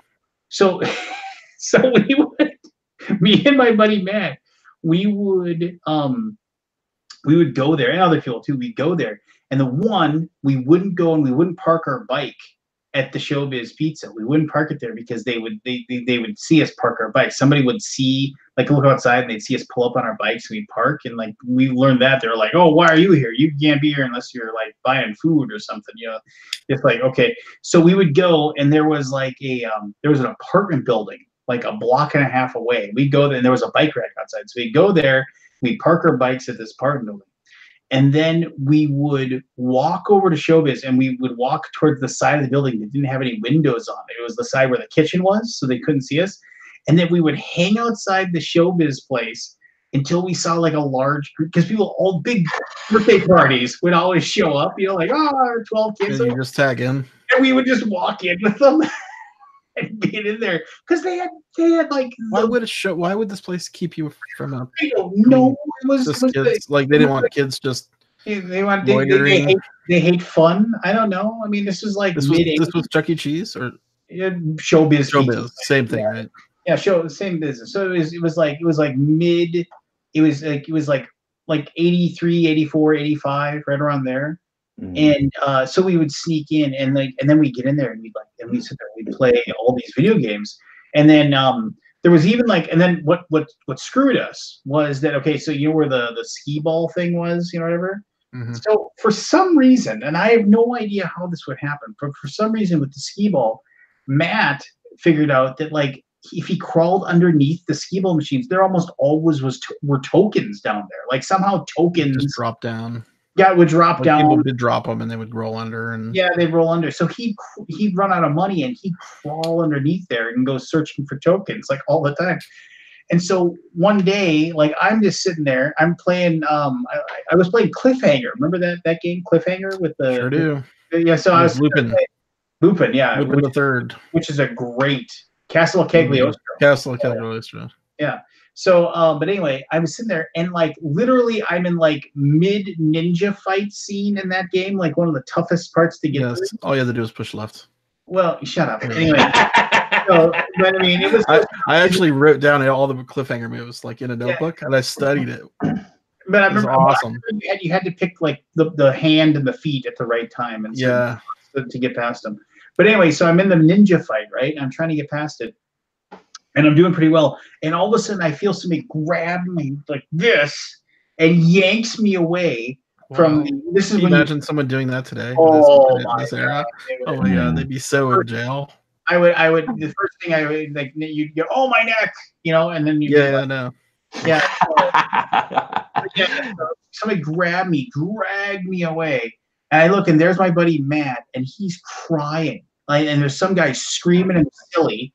You know, off to the side, and I'm like, what's going on? You know, and they're like, and then this guy comes over, and he's just like, I see you two in here all the time. You're never with any families. You can't be in here. Da, da, da, da. I want your name. I want to know your parents' phone number. And this is when I was old enough to know that like you just lie, and I'm just a kid. You know, I was like, I remember, and I learned this actually from being at a Twins baseball game. This is totally unrelated, but I was at Twins. Right. One short story at a time. No, but the reason why I knew kids could get away with anything was at a Twins baseball game. If you had a beach ball and you were bouncing a beach ball around, they'd come and they'd take it. And if they saw you inflating a beach ball, they'd throw you out, right? And so it was one of those things where my older brother we were bouncing the beach ball around, and then the usher came down and grabbed the beach ball, and he started walking away with it. And my brother said, "Go up and knock it out of his hand." You know, and I was like, "I'm gonna get in trouble." He's like, "What's he gonna do? He can't yell at you. You're a kid. If you was an adult, you know." So I did it, and I kicked it out, and the guy turned around, and he was just like, and he just walked away. And I was like, "Oh my god, kids can get away with anything." I'm powerful. Yeah, I'm powerful. Yeah, and then so this guy's like freaking screaming me silly. And I just said, you know, I said, you know, it's like, what's your name? And I was like, fuck you, I'm leaving. You know, and I was just like, and he's like, you're not leaving. You know, I was like, okay, you know, it's just like, he's like, kidnapping. Yeah, I just said, yeah, it's like, okay, whatever. And I started walking away, and the guy grabbed my shirt, and I said, hey, you know, fucking keep your hands off of me. I'm out of here. And then he's just like, I'm gonna remember what you look like. You're not allowed in here ever again, you know. And you're blackballed, man. Yeah, Showbiz Pizza. You're not allowed in here ever again. I was like, okay, you know. And then of course I walked out and I started shaking like a leaf. You know, I figured for sure, you know, he was gonna come racing out and call the cops. You know, kids can't get away with everything. Yeah. I got thrown out of the mall one time because one of my friends kind of was play fighting with me. The cop saw us, and he's like, "Get out of here." And so we got out, we walked all the way around the mall to the opposite side. And as soon as we walked in the door, the fucking cop was standing right there, saw us, and he's like, "You guys better get out of here. You're going to jail." He knows your game. We were so in trouble. You can't Yeah. get away with it. Can't get away with everything. No, but I do remember. I do remember like being, because I ended up having to go, and I didn't go back. You know, I was for sure that guy was going to be there and he's going to remember me and everything like that. And so, but I remember I actually went there with like a group of people, and I thought, oh god, the entire time like I had this pit in my stomach, like I'm going to go in there and that guy's How silly is that? Isn't that like the silliest thing to worry about? Like to have those kind of worries now as an adult. Yeah, Like, yeah. Just oh my like, god, is the guy at the Showbiz Pizza going to recognize me? Yeah, yeah. Ooh. I mean, now it's like you laugh about it, but at Yeah, the it's time, like so dumb. at the time too, I remember just being annoyed with Matt because I was like, why did you fucking crawl underneath the skee ball machines? Because that's what he got in trouble for. They Oh, is caught that what he got caught for? Yeah, and I was like, Oh, why I did missed you that do that? You know, it's like we would have been fine. Now we can't go back there and play video games anymore. I was so mad at him. I was just, I was freaking livid. You were banned from the showbiz. Oh yeah, no. I never got in any trouble like that with any management type things and growing up. I mean, we did a lot of shenanigans. I didn't. The only shenanigans I did is when I went to the arcades. First thing I'd do is I'd go around all the machines, stick your hand in the slot. Check the release. Yeah, I did that too. You'd get money that way, and then pretend to play a game, and then go over to the booth and say, "Sorry, I put 50 pence in that machine. It didn't work." Yeah. But in fact, I hadn't. That only works like once. It went once per arcade. So yeah. If you're in a street where there's 5 arcades, whoa! Did you guys know you could kick the Donkey Kong machine and get a credit? But you have to kick it real hard.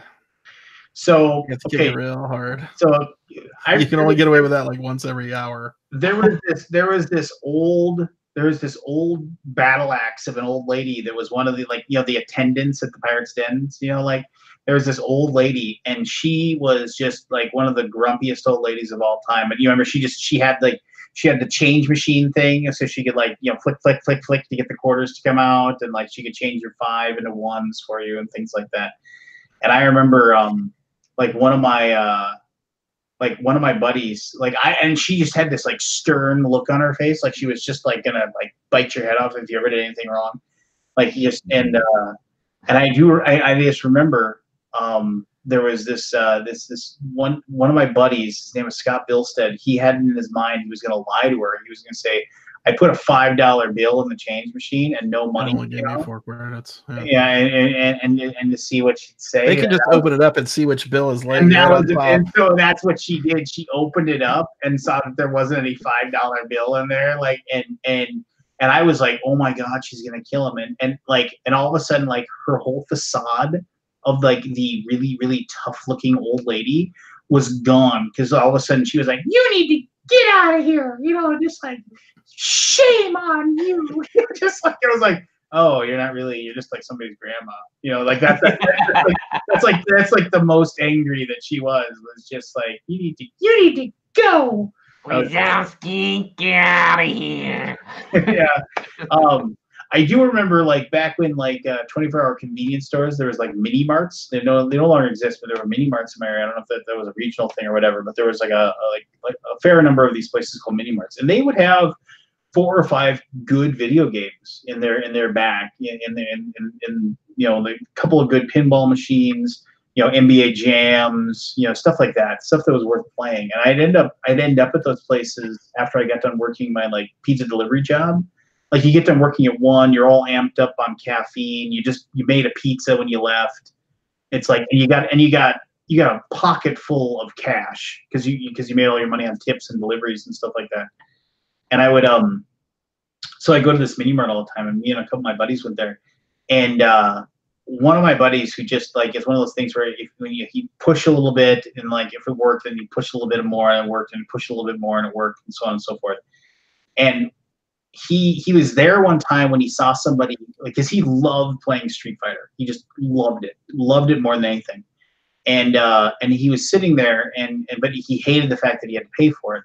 And he was there one time when somebody was fixing it, something about the game was broken, and he was there and he was watching, and he watched this guy open up the back and he was trying to figure out what was wrong with the machine.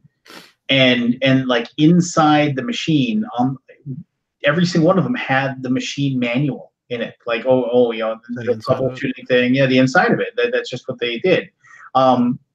Most likely, like in both of you, I mean, I don't know if you have a washer and dryer, but I remember when my washer stopped working and gave an error code, I like, instead of just calling a guy to come fix it, I actually looked it up, and like one of the things they said was plug it in. Well, no, they said first they said pop open this panel. Inside is going to be the manual that the person that comes to fix your washer is going to pop open and read, and it's going to tell them what to do to fix it. And it's just like, but they don't tell you that it's in there. It's just in your washer.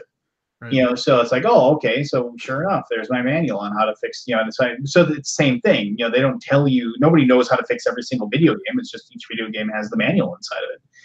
And so what he did was he watched this guy do it. And so one night he showed up there with tools and he popped open the back of the Street Fighter game. He took the manual out, went and photocopied it.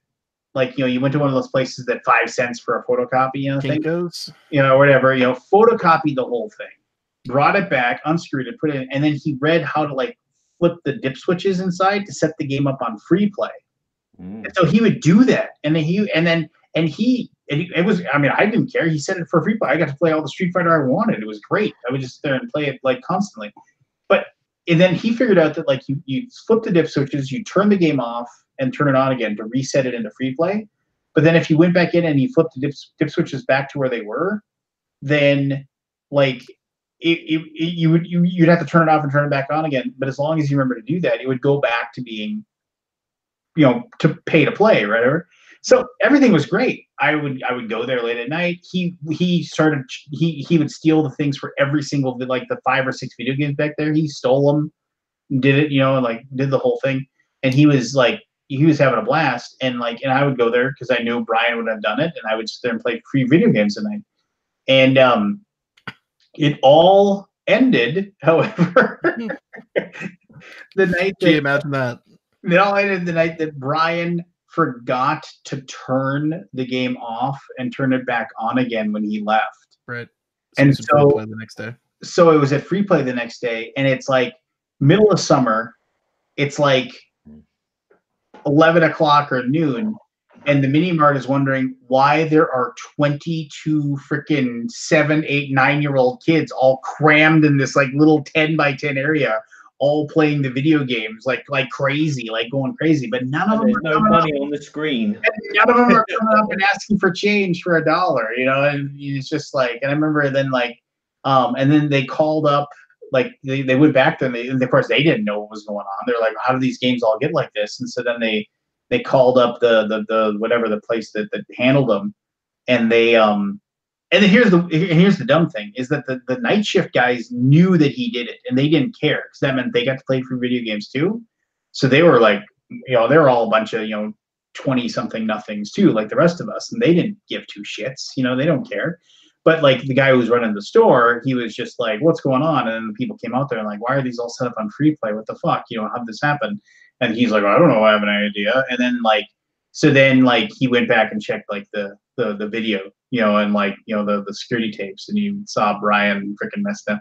And so when Brian like showed up like that night to show, you know, the owner was waiting for him. And like, I mean, I don't know what happened, but I mean, it was one of those things where it's like, you know, he was threatened to have Brian arrested for, you know, like basically free video games. Well, stealing. I mean, I guess technically stealing, right? You know, your trespass or whatever. Read him the riot act, told him that he was going to have him arrested if he ever saw him again, that sort of thing. You know, which, you know, but of course, you know, it's all fun and games until, you know, someone forgets to reset the computer. Somebody forgets to reset the game. Oh my gosh. I never had anything like that. Yeah. I mean, growing up, like, I think the worst of it was the phone phreaking. Do you guys remember that? What's that? Did you ever do the phone phreaking? I've heard of it. I know what you're talking about. So back in the day, you could make a phone call for free if you had a, free. If you had a code. If you had a code from AT&T, from MCI or Sprint. Mm-hmm. Remember MCI? Yeah. Remember that? Yeah, you could get MCI codes, and like you would demon dial, and what it would do is it would try to make a long distance phone call, and then type in a random 6-digit code, and if it worked, it would go through. The call would go through. If it didn't work, it would just like it would make an error message, and it would hang up on you. So if you let it run, you could let your Commodore 64 run all night, demon dialing, and then you wake up in the morning and have like 3 codes, which let you make long distance phone calls. Okay. For free. Not free, basically stealing. So one of my buddies, he was super into it, and he was like the master hacker. And so he graduated from phone phreaking to credit card phreaking, which you could do credit card hacking too, which I forget how he did it, but he would get credit card codes. And you can get it. I mean, I'm sure you can get credit card codes now. It's in dark web, right? Darknet.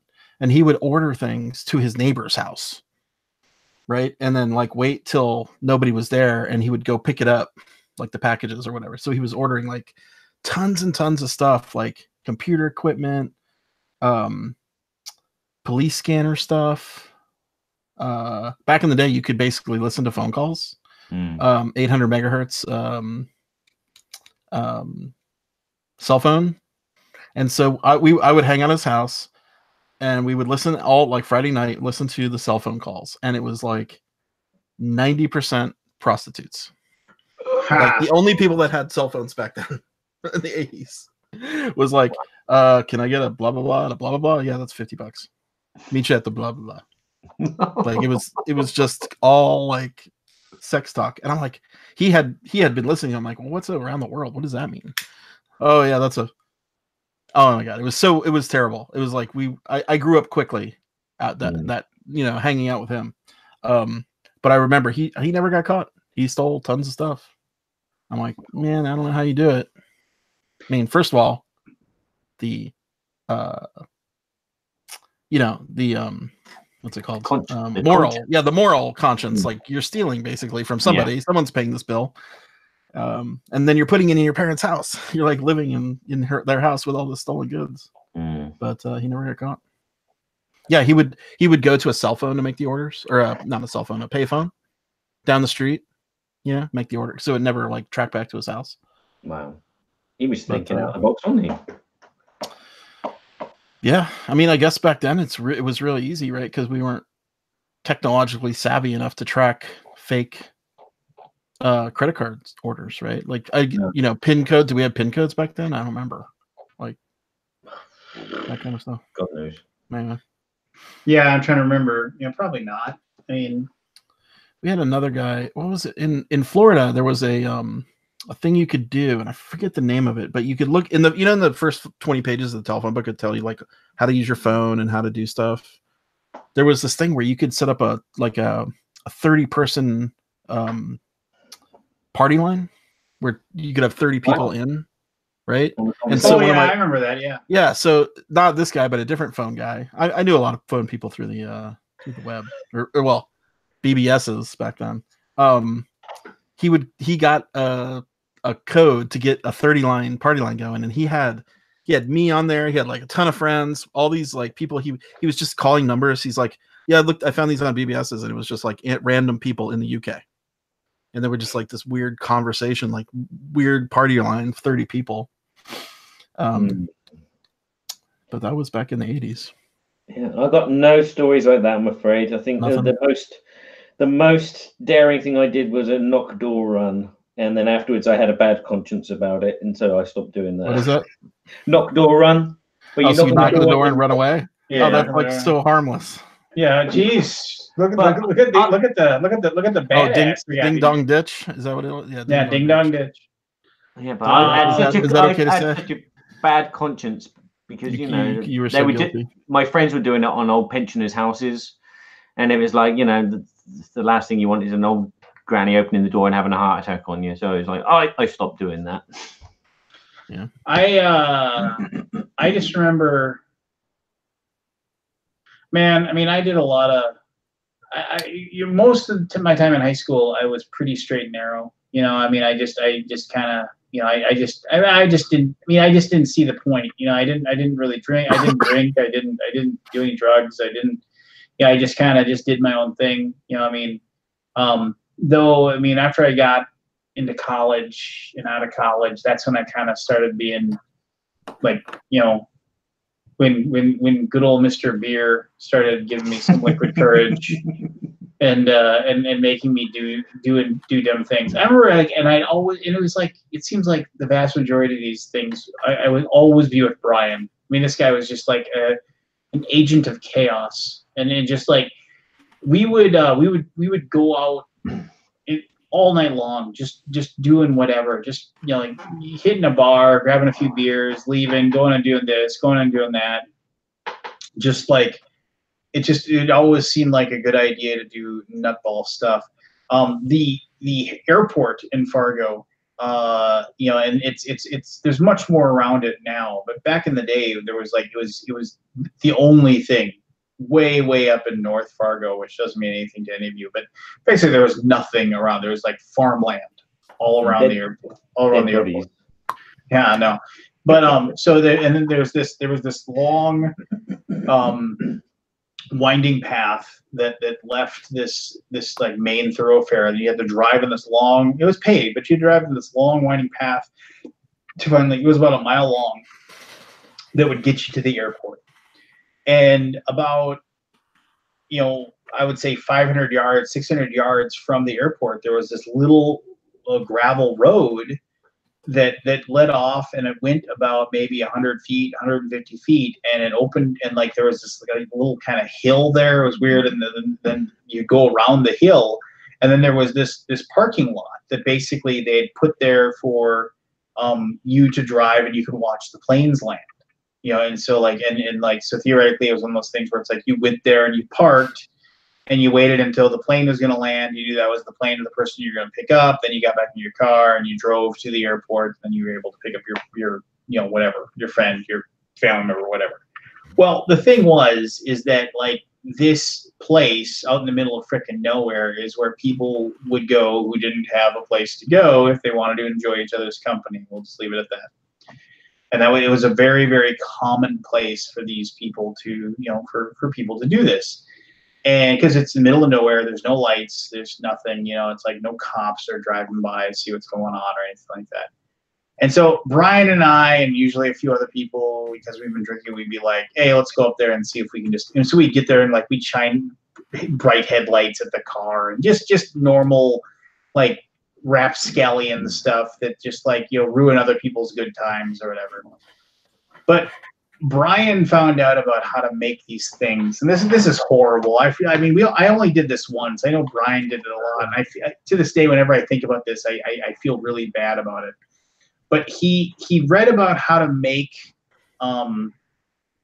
this thing that all it was like a little tiny piece of plastic that had a little plastic hose on it, and if you walked up to a tire, you could unscrew, you could put it onto the little the thing, the whatever, I can't even think what I'm talking about. Basically, when you inflate your tires, the plug.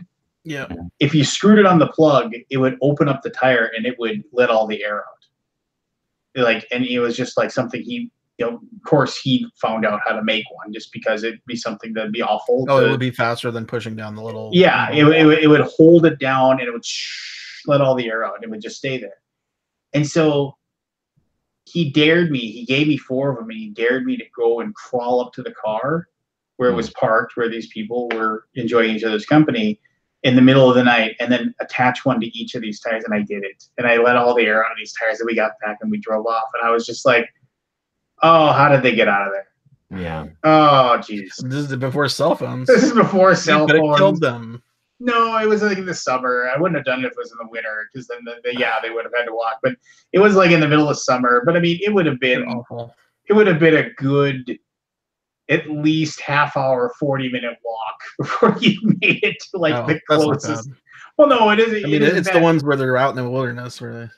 Well, yeah, I mean, it's just like you would have to walk all the way down, and then basically you would have gotten to this road, and then if you take a left on that road, you walk about maybe 4 or 5 miles to get into town. You know, so I mean, it would be annoying. It would be very annoying. I always felt really. We would curse you every day. Yeah, for the rest of our lives. Yeah, I would just be like, And why was I there? Because I wasn't there with a girl. You know, I was jealous. Yeah. But yeah, I'm not proud of that. You know, I'm chuckling now, but I mean, yeah, more of like, ugh. But here's the thing, though. I mean, and I firmly believe this. I think everybody's got some stuff. Like I remember talking to JR about this one night. I was like, you ever think that, like, you know, it's like if you ever actually had to tell somebody the total truth of all the really shitty things you ever did in your life, like anybody would have any respect for anybody if you actually said, like, and he's like, yeah, I know. He's just like, I think everybody takes some really horrible crap to their grave. And I'm just like, yeah, I think that's true. Not me, man. I was a perfect child. Well, good for you. It depends on the severity. I mean, yeah, I've done some. I don't know. Look, the knock door run's really bad, is it? Seriously, the knock door in running, is that? That's not bad. No, well, I mean, I think in the grand scheme of things, of like offenses to do, it's like not even like a hair on the meter. The only other you made someone go knock it. You made someone go answer the door. The only other thing I can think of, and I can make this into a long Lance story if you want, is in my teenage years, me and my friends loved stunt fighting. We loved stunt choreographing. We grew up on Indiana Jones, and we watched all the makings of and stuff like that. Oh yeah. And yeah, whenever we used to play games, my friend was always indie, his friend was always short round, and then it was me that had to be like the thousands of bad guys. So I was getting beaten up all the time. So yeah, a video of it. There is a video on YouTube, but that was like about 4 years. It could have been on Jackass or whatever. Remember that show? Yeah. So there's a video on YouTube somewhere of me when I was about 16 doing some stunt fighting. So yeah, we were doing stunt fighting one day along this main road, and it must have looked so real because cars were stopping. And people were getting out of their cars, and it was like, what the fudge? And so we run off. And there you go. It's another, mischievous thing that I did as a child. Nasty Barry. Mm-hmm. But interesting story there. There you go. Yeah. I mean, I just remember we used to ride our bikes through the golf courses. You're not supposed to do that. No. My friends used to do that, and I'd go around. I had friends that did that, and I was always like the one that didn't do what they did. My parents' house was on a golf course, like around, and so like, yeah, so I would always, that would be like late at night, me and my buddy. You could really get some good speed on those greens, man. Oh yeah, you could. Smooth. Oh, you'd tear them up though so badly. Yeah, with your bikes. But I do remember like during summer, like me and my buddies, we would always like we'd get together and that's where we would go play laser tag and stuff in the middle of the night, and like just random stupid stuff on the golf course. So bike riding kids are just like it's just non-existent these days. No, it isn't. Yeah. I mean, they still do, but it's just not like what we did. Where you would drive halfway across town to go do something. I can remember in the summer, it would be like at around 9:30, 10 a.m. My mother would hand me $5 and tell me and make sure I had my watch, and she'd say, "Be home before 5, or you don't get to go tomorrow. You don't get to go outside tomorrow." And she gave me $5 so I could have lunch somewhere, and because I was driving her crazy by 9:30, and I would just get on my bike. I almost always, basically, I threw my D&D books in my backpack, and I'd bike over to like my buddy Jeff's house or my buddy Brandon's house, and we just play D&D all day. That's what we did. And then because Jeff and Brandon's house they had both a Taco John's, which was pretty good tacos, and Taco John's, and a Dwayne's House of Pizza close to there, and I could get a small pepperoni pizza for $4.50. And that, and a can of soda, $5. Thanks very much. And that would be my lunch. And like I said, we'd sit there and we'd play D&D or like BattleTech, or just Car Wars, and that's what we did all day long. And if we were bored, we'd get on our bikes and we'd go and do something else. We used to walk a lot. We had a big forest next to us, and again, we all lived in like a 2-minute proximity of each other. So we'd always go walking. We wouldn't use our bikes. We'd go through the forest. We'd play out adventures of Star Wars. We'd play out adventures of like the Martian invasion. We were very like Stand By Me, and that's why I relate to that. I like that. Yeah, Stand By Me, you mentioned that. It's like, I still remember, so like, and I know I told you guys this before, but the Red River of the North, which, it goes alongside the border of North Dakota and Minnesota, on Sundays, if we were hanging out on a Sunday, Sunday, because it was, crazy, weird, religious law, nothing was open in North Dakota on Sundays because you just couldn't be open. But Minnesota was ultra progressive, and stuff was open. And Minnesota had the Hobby Hut, which was a place that sold miniatures and D&D books and stuff like that. And so we would always, if there was a sleepover on Sunday, we'd get up and we'd all say, okay, we either ride bike over to Hobby Hut, or if it was in the winter, we'd walk to Hobby Hut. And I still remember my Stand By Me moment was we were sitting there, we were walking alongside the river, and my buddy Skip says, and it was only early December, and he's like, "He's a mouse, Donald's a duck. What's Goofy?" Yeah. No. He basically said, "I think the ice is thick enough. I think we should cross the river." Ooh. And I remember we were sitting there, and we were just like, I don't think it's thick enough. And then he was just like, oh, I think it is, and basically if we cross the river, instead of walking all the way down to where this bridge was and crossing, it would cut a good hour off our walk time to get to Hobby Hut. Mm-hmm. And we were just and I remember we had there was 6 or 7 of us, and we had this giant debate as to whether or not the ice was thick enough to support our weight, and whether or not we should cross this river. Because it wasn't, it was a good 100 feet across. And we were sitting there, and and I remember we went across, and I remember we were all holding hands, one by one. We all agreed that we were going to let go, and so if anybody starts falling in, we were going to make sure we grabbed them and pulled them out. And yeah, but I remember we made it across. But I remember that we had an argument for about 45 minutes as to whether or not we should cross the river. Mm. I was the Vern of the team. What were you? The what? I was Vern. Oh, Vern. I don't know. I had the big thick glasses, so I was probably him. But I wasn't crazy like him. Eddie. So. All right. I wasn't. There's too many of us. We were too big of nerds. I mean, we used to get beat up because we took our Dungeons and Dragons books to junior high. The tough kids would see us reading our player's handbook during lunch, and they'd come over and squeeze ketchup on our faces and stuff like that. Well, and then I still remember, and we formed a D&D club, and we would meet after school. And we got the okay to do it, and that was super cool. But it just compounded the amount of torment that we got from these people. And I still remember there were 2 things that happened. I remember one, I actually grew up.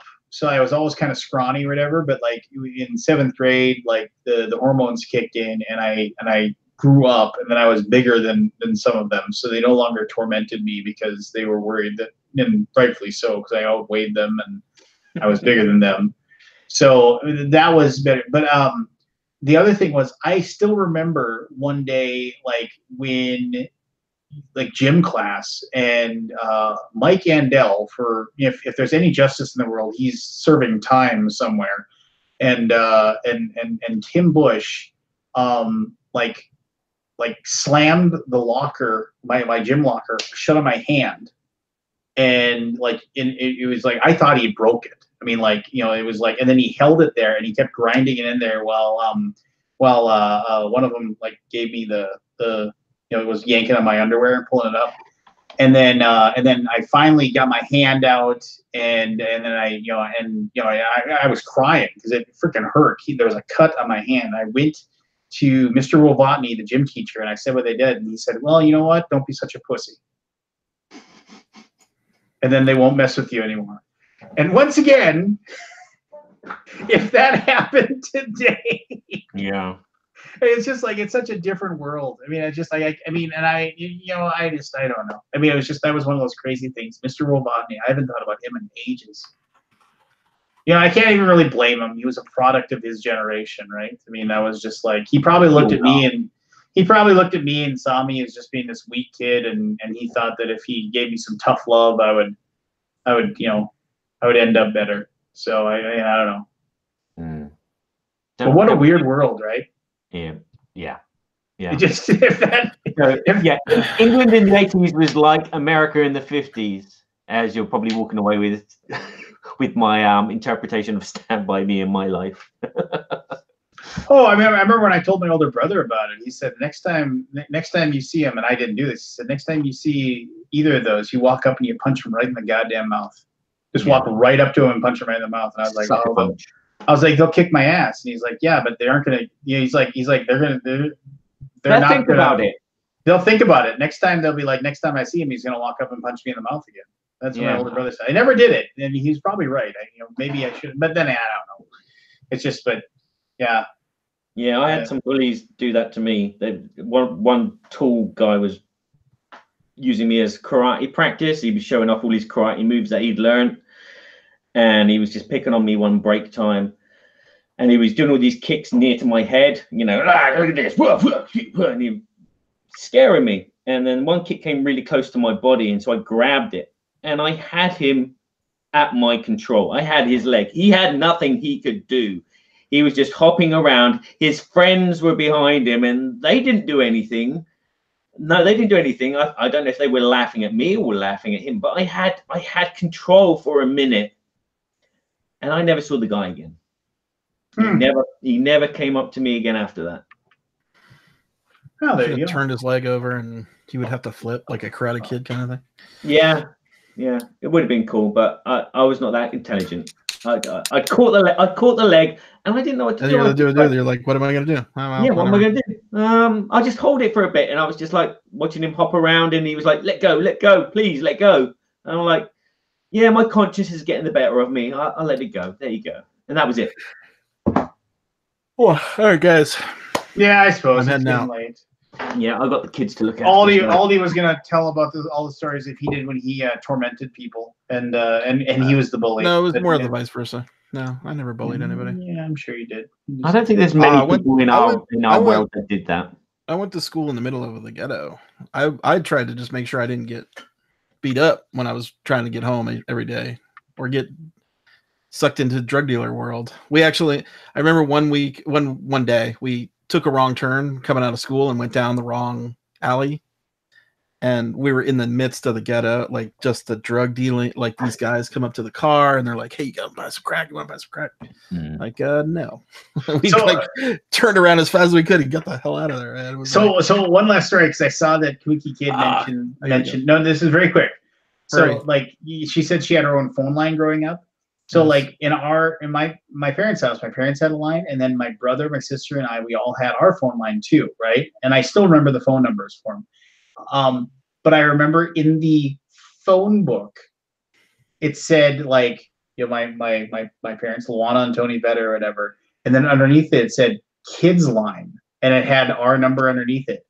Can you imagine if they did that in the phone book still, where it said kids line? And so I would get phone calls on a semi-regular basis for my phone to ring, and I'd answer it, and it'd be a kid on the other line, and they'd be like, "Hey, what's going on? What's your name?" And it was just like kids who would take out the phone book, and they would look for things that say kids line, and then they'd call other kids just to talk to you. But can you imagine putting that in the phone book now? Like, no. Sometimes I hate the world we've grown into. I know. All the innocence is gone, man. But there's so much about the world that's better now than it used to be. Oh yeah. So I mean, you take the good. You got cable TV. I mean, come on. Yeah, look at this. Look at what we're doing now. Internet. Oh my God! Can you imagine as if we could do this as kids? All the kids now have just so. I hate to be like old man, but oh my God, if we had the capabilities of what the kids have now, we'd be in so much trouble. I remember my buddy Jason rang up a like several $100 phone bill charge because that was just when we were in high school. That's when like BBSs just became a thing, and there were a few local bulletin boards that were like kind of cool that we'd log into and we'd see, and they were kind of neat. But we'd always read about these other bulletin boards that had all this other cooler, more awesome stuff. But it was the long distance cross state line.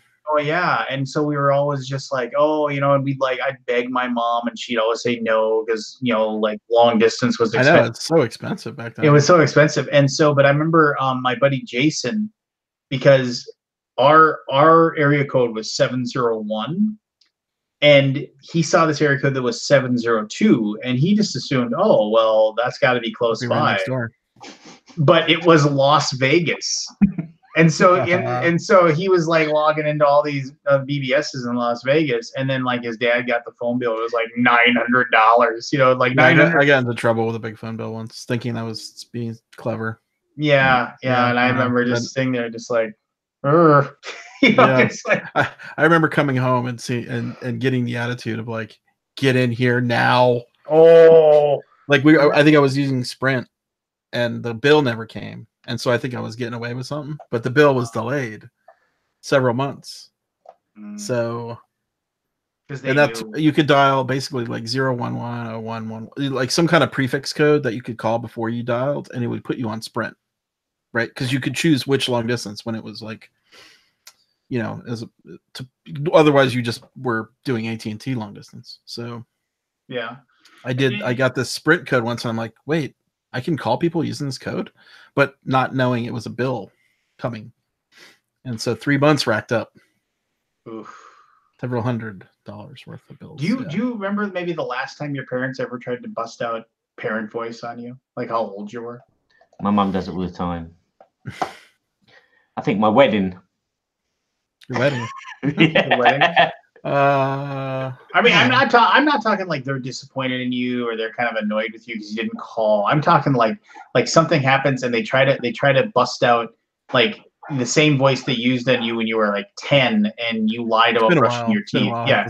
Oh no, I still remember it was at my parents' lake cabin, and my softball team was there, and we because there was a tournament right next, like 10 minutes away, and so everybody had set up tents and they were camping out, and so my wife and I don't think we were married yet. I think we were just, but my then fiance, now wife, when it got late, I was tired. It was like 11:30, 12. We had a game at like 9 o'clock in the morning. I was drunk. I said, you know what, I'm going to bed. My wife had already gone to bed. I was like, I'm going to bed. Just guys, just whatever. I went to sleep thinking, okay, you know, we're all like adults here. You know, like we're not stupid. You know, like, you know, like I think I was 35 years old and I was just like, you know, just don't do anything dumb. You know, I can count on you not being dumb because you're all the same age. Well, of course they're dumb. They were dumb. They you know, there was enough people that were in like their late 20s or mid 20s and like, you know, right on they all just sat there and drinking until they got trashed. And then they just started raising hell at like 2 or 3 in the morning. And like, so the next door neighbor at the lake cabin, at some point, one of them came out at like 2:33 in the morning because they're raising hell and being loud, you know, because it's the lake and you know, sound carries. They came out and said, it's like there are people trying to sleep. I don't know exactly what the words are saying. You know, you need to be quiet. And it was like the next door neighbor, the guy's wife, came out and said that, and she was livid. And one of them basically called her something awful, and you know, why don't you go to bed, you know, and you know, just call her some pretty nasty things. And so because they're drunk and it's funny, right?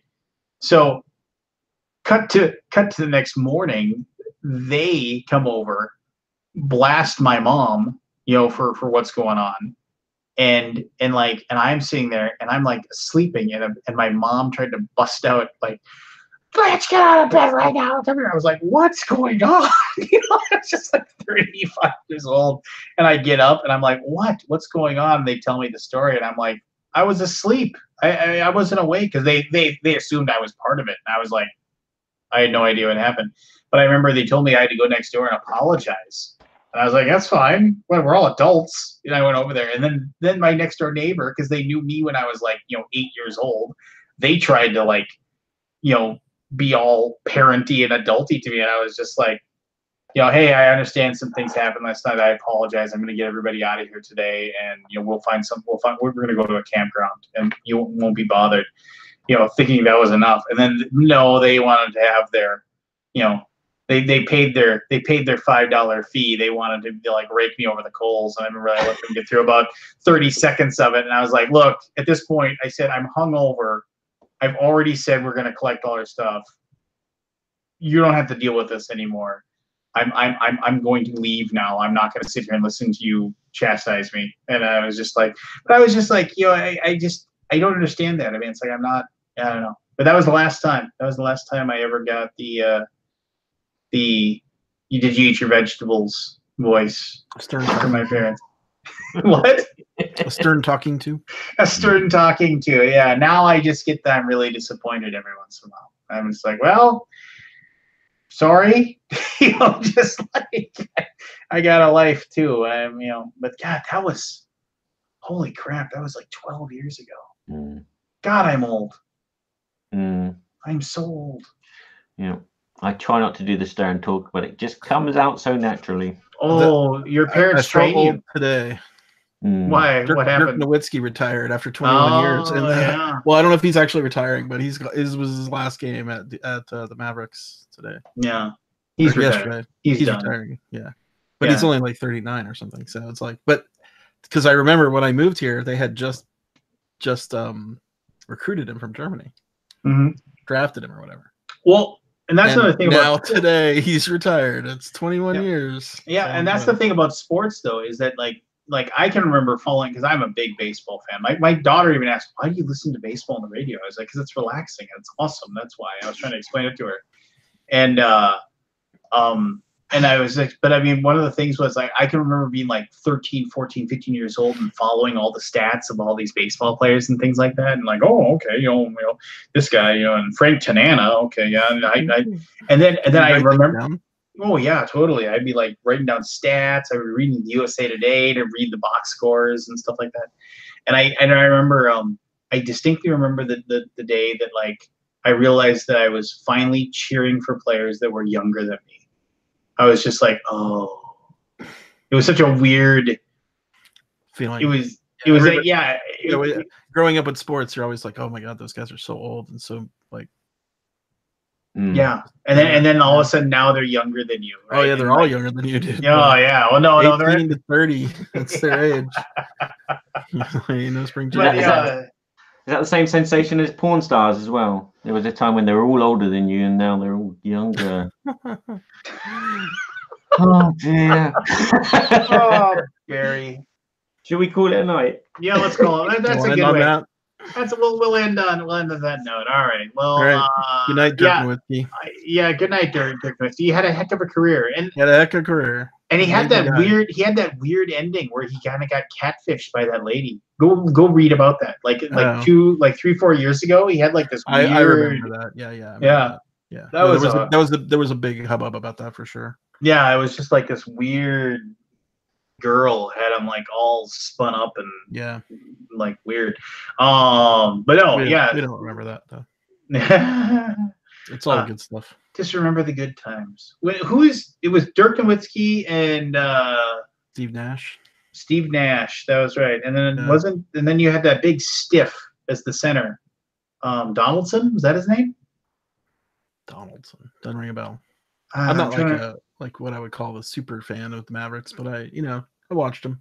Yeah, but you had this big 7-foot tall stiff that just kind of sat in the middle and like he was good for 10 points and 10 rebounds a game. Yeah, and that's it. Yeah, and that's about it. And he just kind of stood there and made sure nobody could come in the paint. That was his job. But oh yeah, don't forget Finley, Steve Finley. I remember him. But yeah, all right. So yeah, there you go. And this episode will show the entire. Hold on, I gotta. This episode will be deleted. A due really to what weird Forrest said. picture. Well, no, it's just like Dungeons and Dragons. so it's like Dungeons and Dragons. It is the Dungeon Master, but he's like all weird looking. Well, yeah, it's just like he's supposed to be all like he's like a lich or undead or just like creepy. I heard you like dungeons. Yeah, I just like it. It's a man with a mask of the Dungeon Master. It's actually he's wearing a mask. His face. I don't know. Is there anything else on that shirt? No, that's it. Is it like a? I can't. No, it's just supposed to be kind of creepy and weird. That's all it's supposed to be. Like what if the Dungeon Master was actually like some really sicko weirdo like Saw guy or something? Just all zombified out, you know. Just and like the genial Dungeon Master who always kind of annoyed me. What was the name of the bad guy in the Dungeon? Venger. Yeah, Venger with the one horn. Did they ever defeat him? There was one episode. There was one episode when they had him. They had him at their mercy. And they could have killed him, but Hank the Ranger let him go. And actually, it was like really cryptic because it was like the last episode.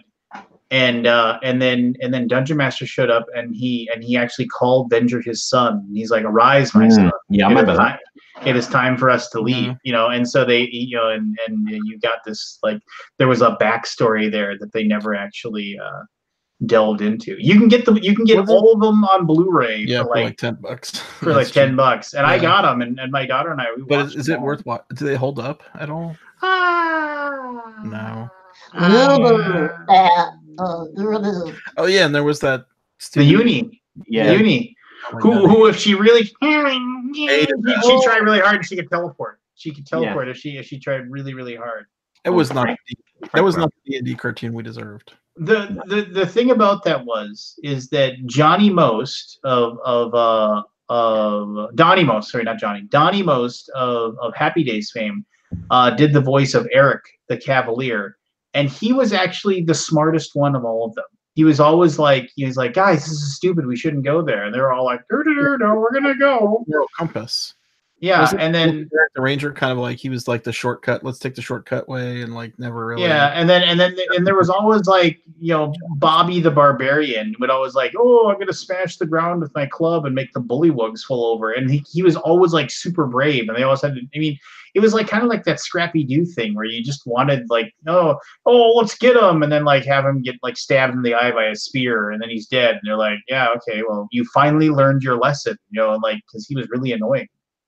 And they killed him. I don't know. No, they never did. But you kind of, and then Presto the magician, like, oh, I don't know how to use my stupid it was not thing. The cartoon we deserved. No, it wasn't. It was not. But I remember I watched every episode. I watched a lot of it too. I mean, I tuned in every freaking Saturday. That's another thing about kids now. The cloak, and the thief acrobat. Like, oh, I have a pole. It was just kind of like 10-foot poles. Yeah, I do think something that kids don't realize was amazing was Saturday morning cartoons. Oh no, because cartoons are on all the time. You can watch them anytime you want on Netflix or whatever. I can remember going to bed on Friday and setting my alarm for 6 a.m. so I could get up in time to watch all of the cartoons. I could watch from 6 until 11, and then I would take a nap, and then I would wake up in time to watch WWF Saturday afternoon. And I'd watch. But I mean, I can remember sitting in the basement eating Frosted Mini Wheats and watching my cartoons. And I'd have the TV block in front of me. Okay, I'm going to be watching Rocky and Bullwinkle from 6 to 7. And then it's the Bugs Bunny hour from 7 to 8. I had it all plotted out which ones I was going to watch all morning. And nobody remembers that. Nobody has any idea how like blessed Saturday morning TV was. I remember they used to do like previews for Saturday morning seasons. They used Oh to have yeah. they would have like a preview night where they would show like little 5-minute snippets of all the new Saturday morning shows. And I remember when we finally got cable. Like my family was like one of the last to get cable. When we finally got cable, WGN on Saturday mornings had the Robotech cartoon, and they would show 2 episodes of it from like 7 to 8. And I watched that. I watched all of Robotech, and Robotech was so, it blew my mind how good Robotech was. I mean, I was like, because I didn't realize it was Japanese animation. With the wave motion gun. That wasn't Robotech, was it? The wave motion cannon. Maybe, I don't know, but I just remember I just path before of talking, I think.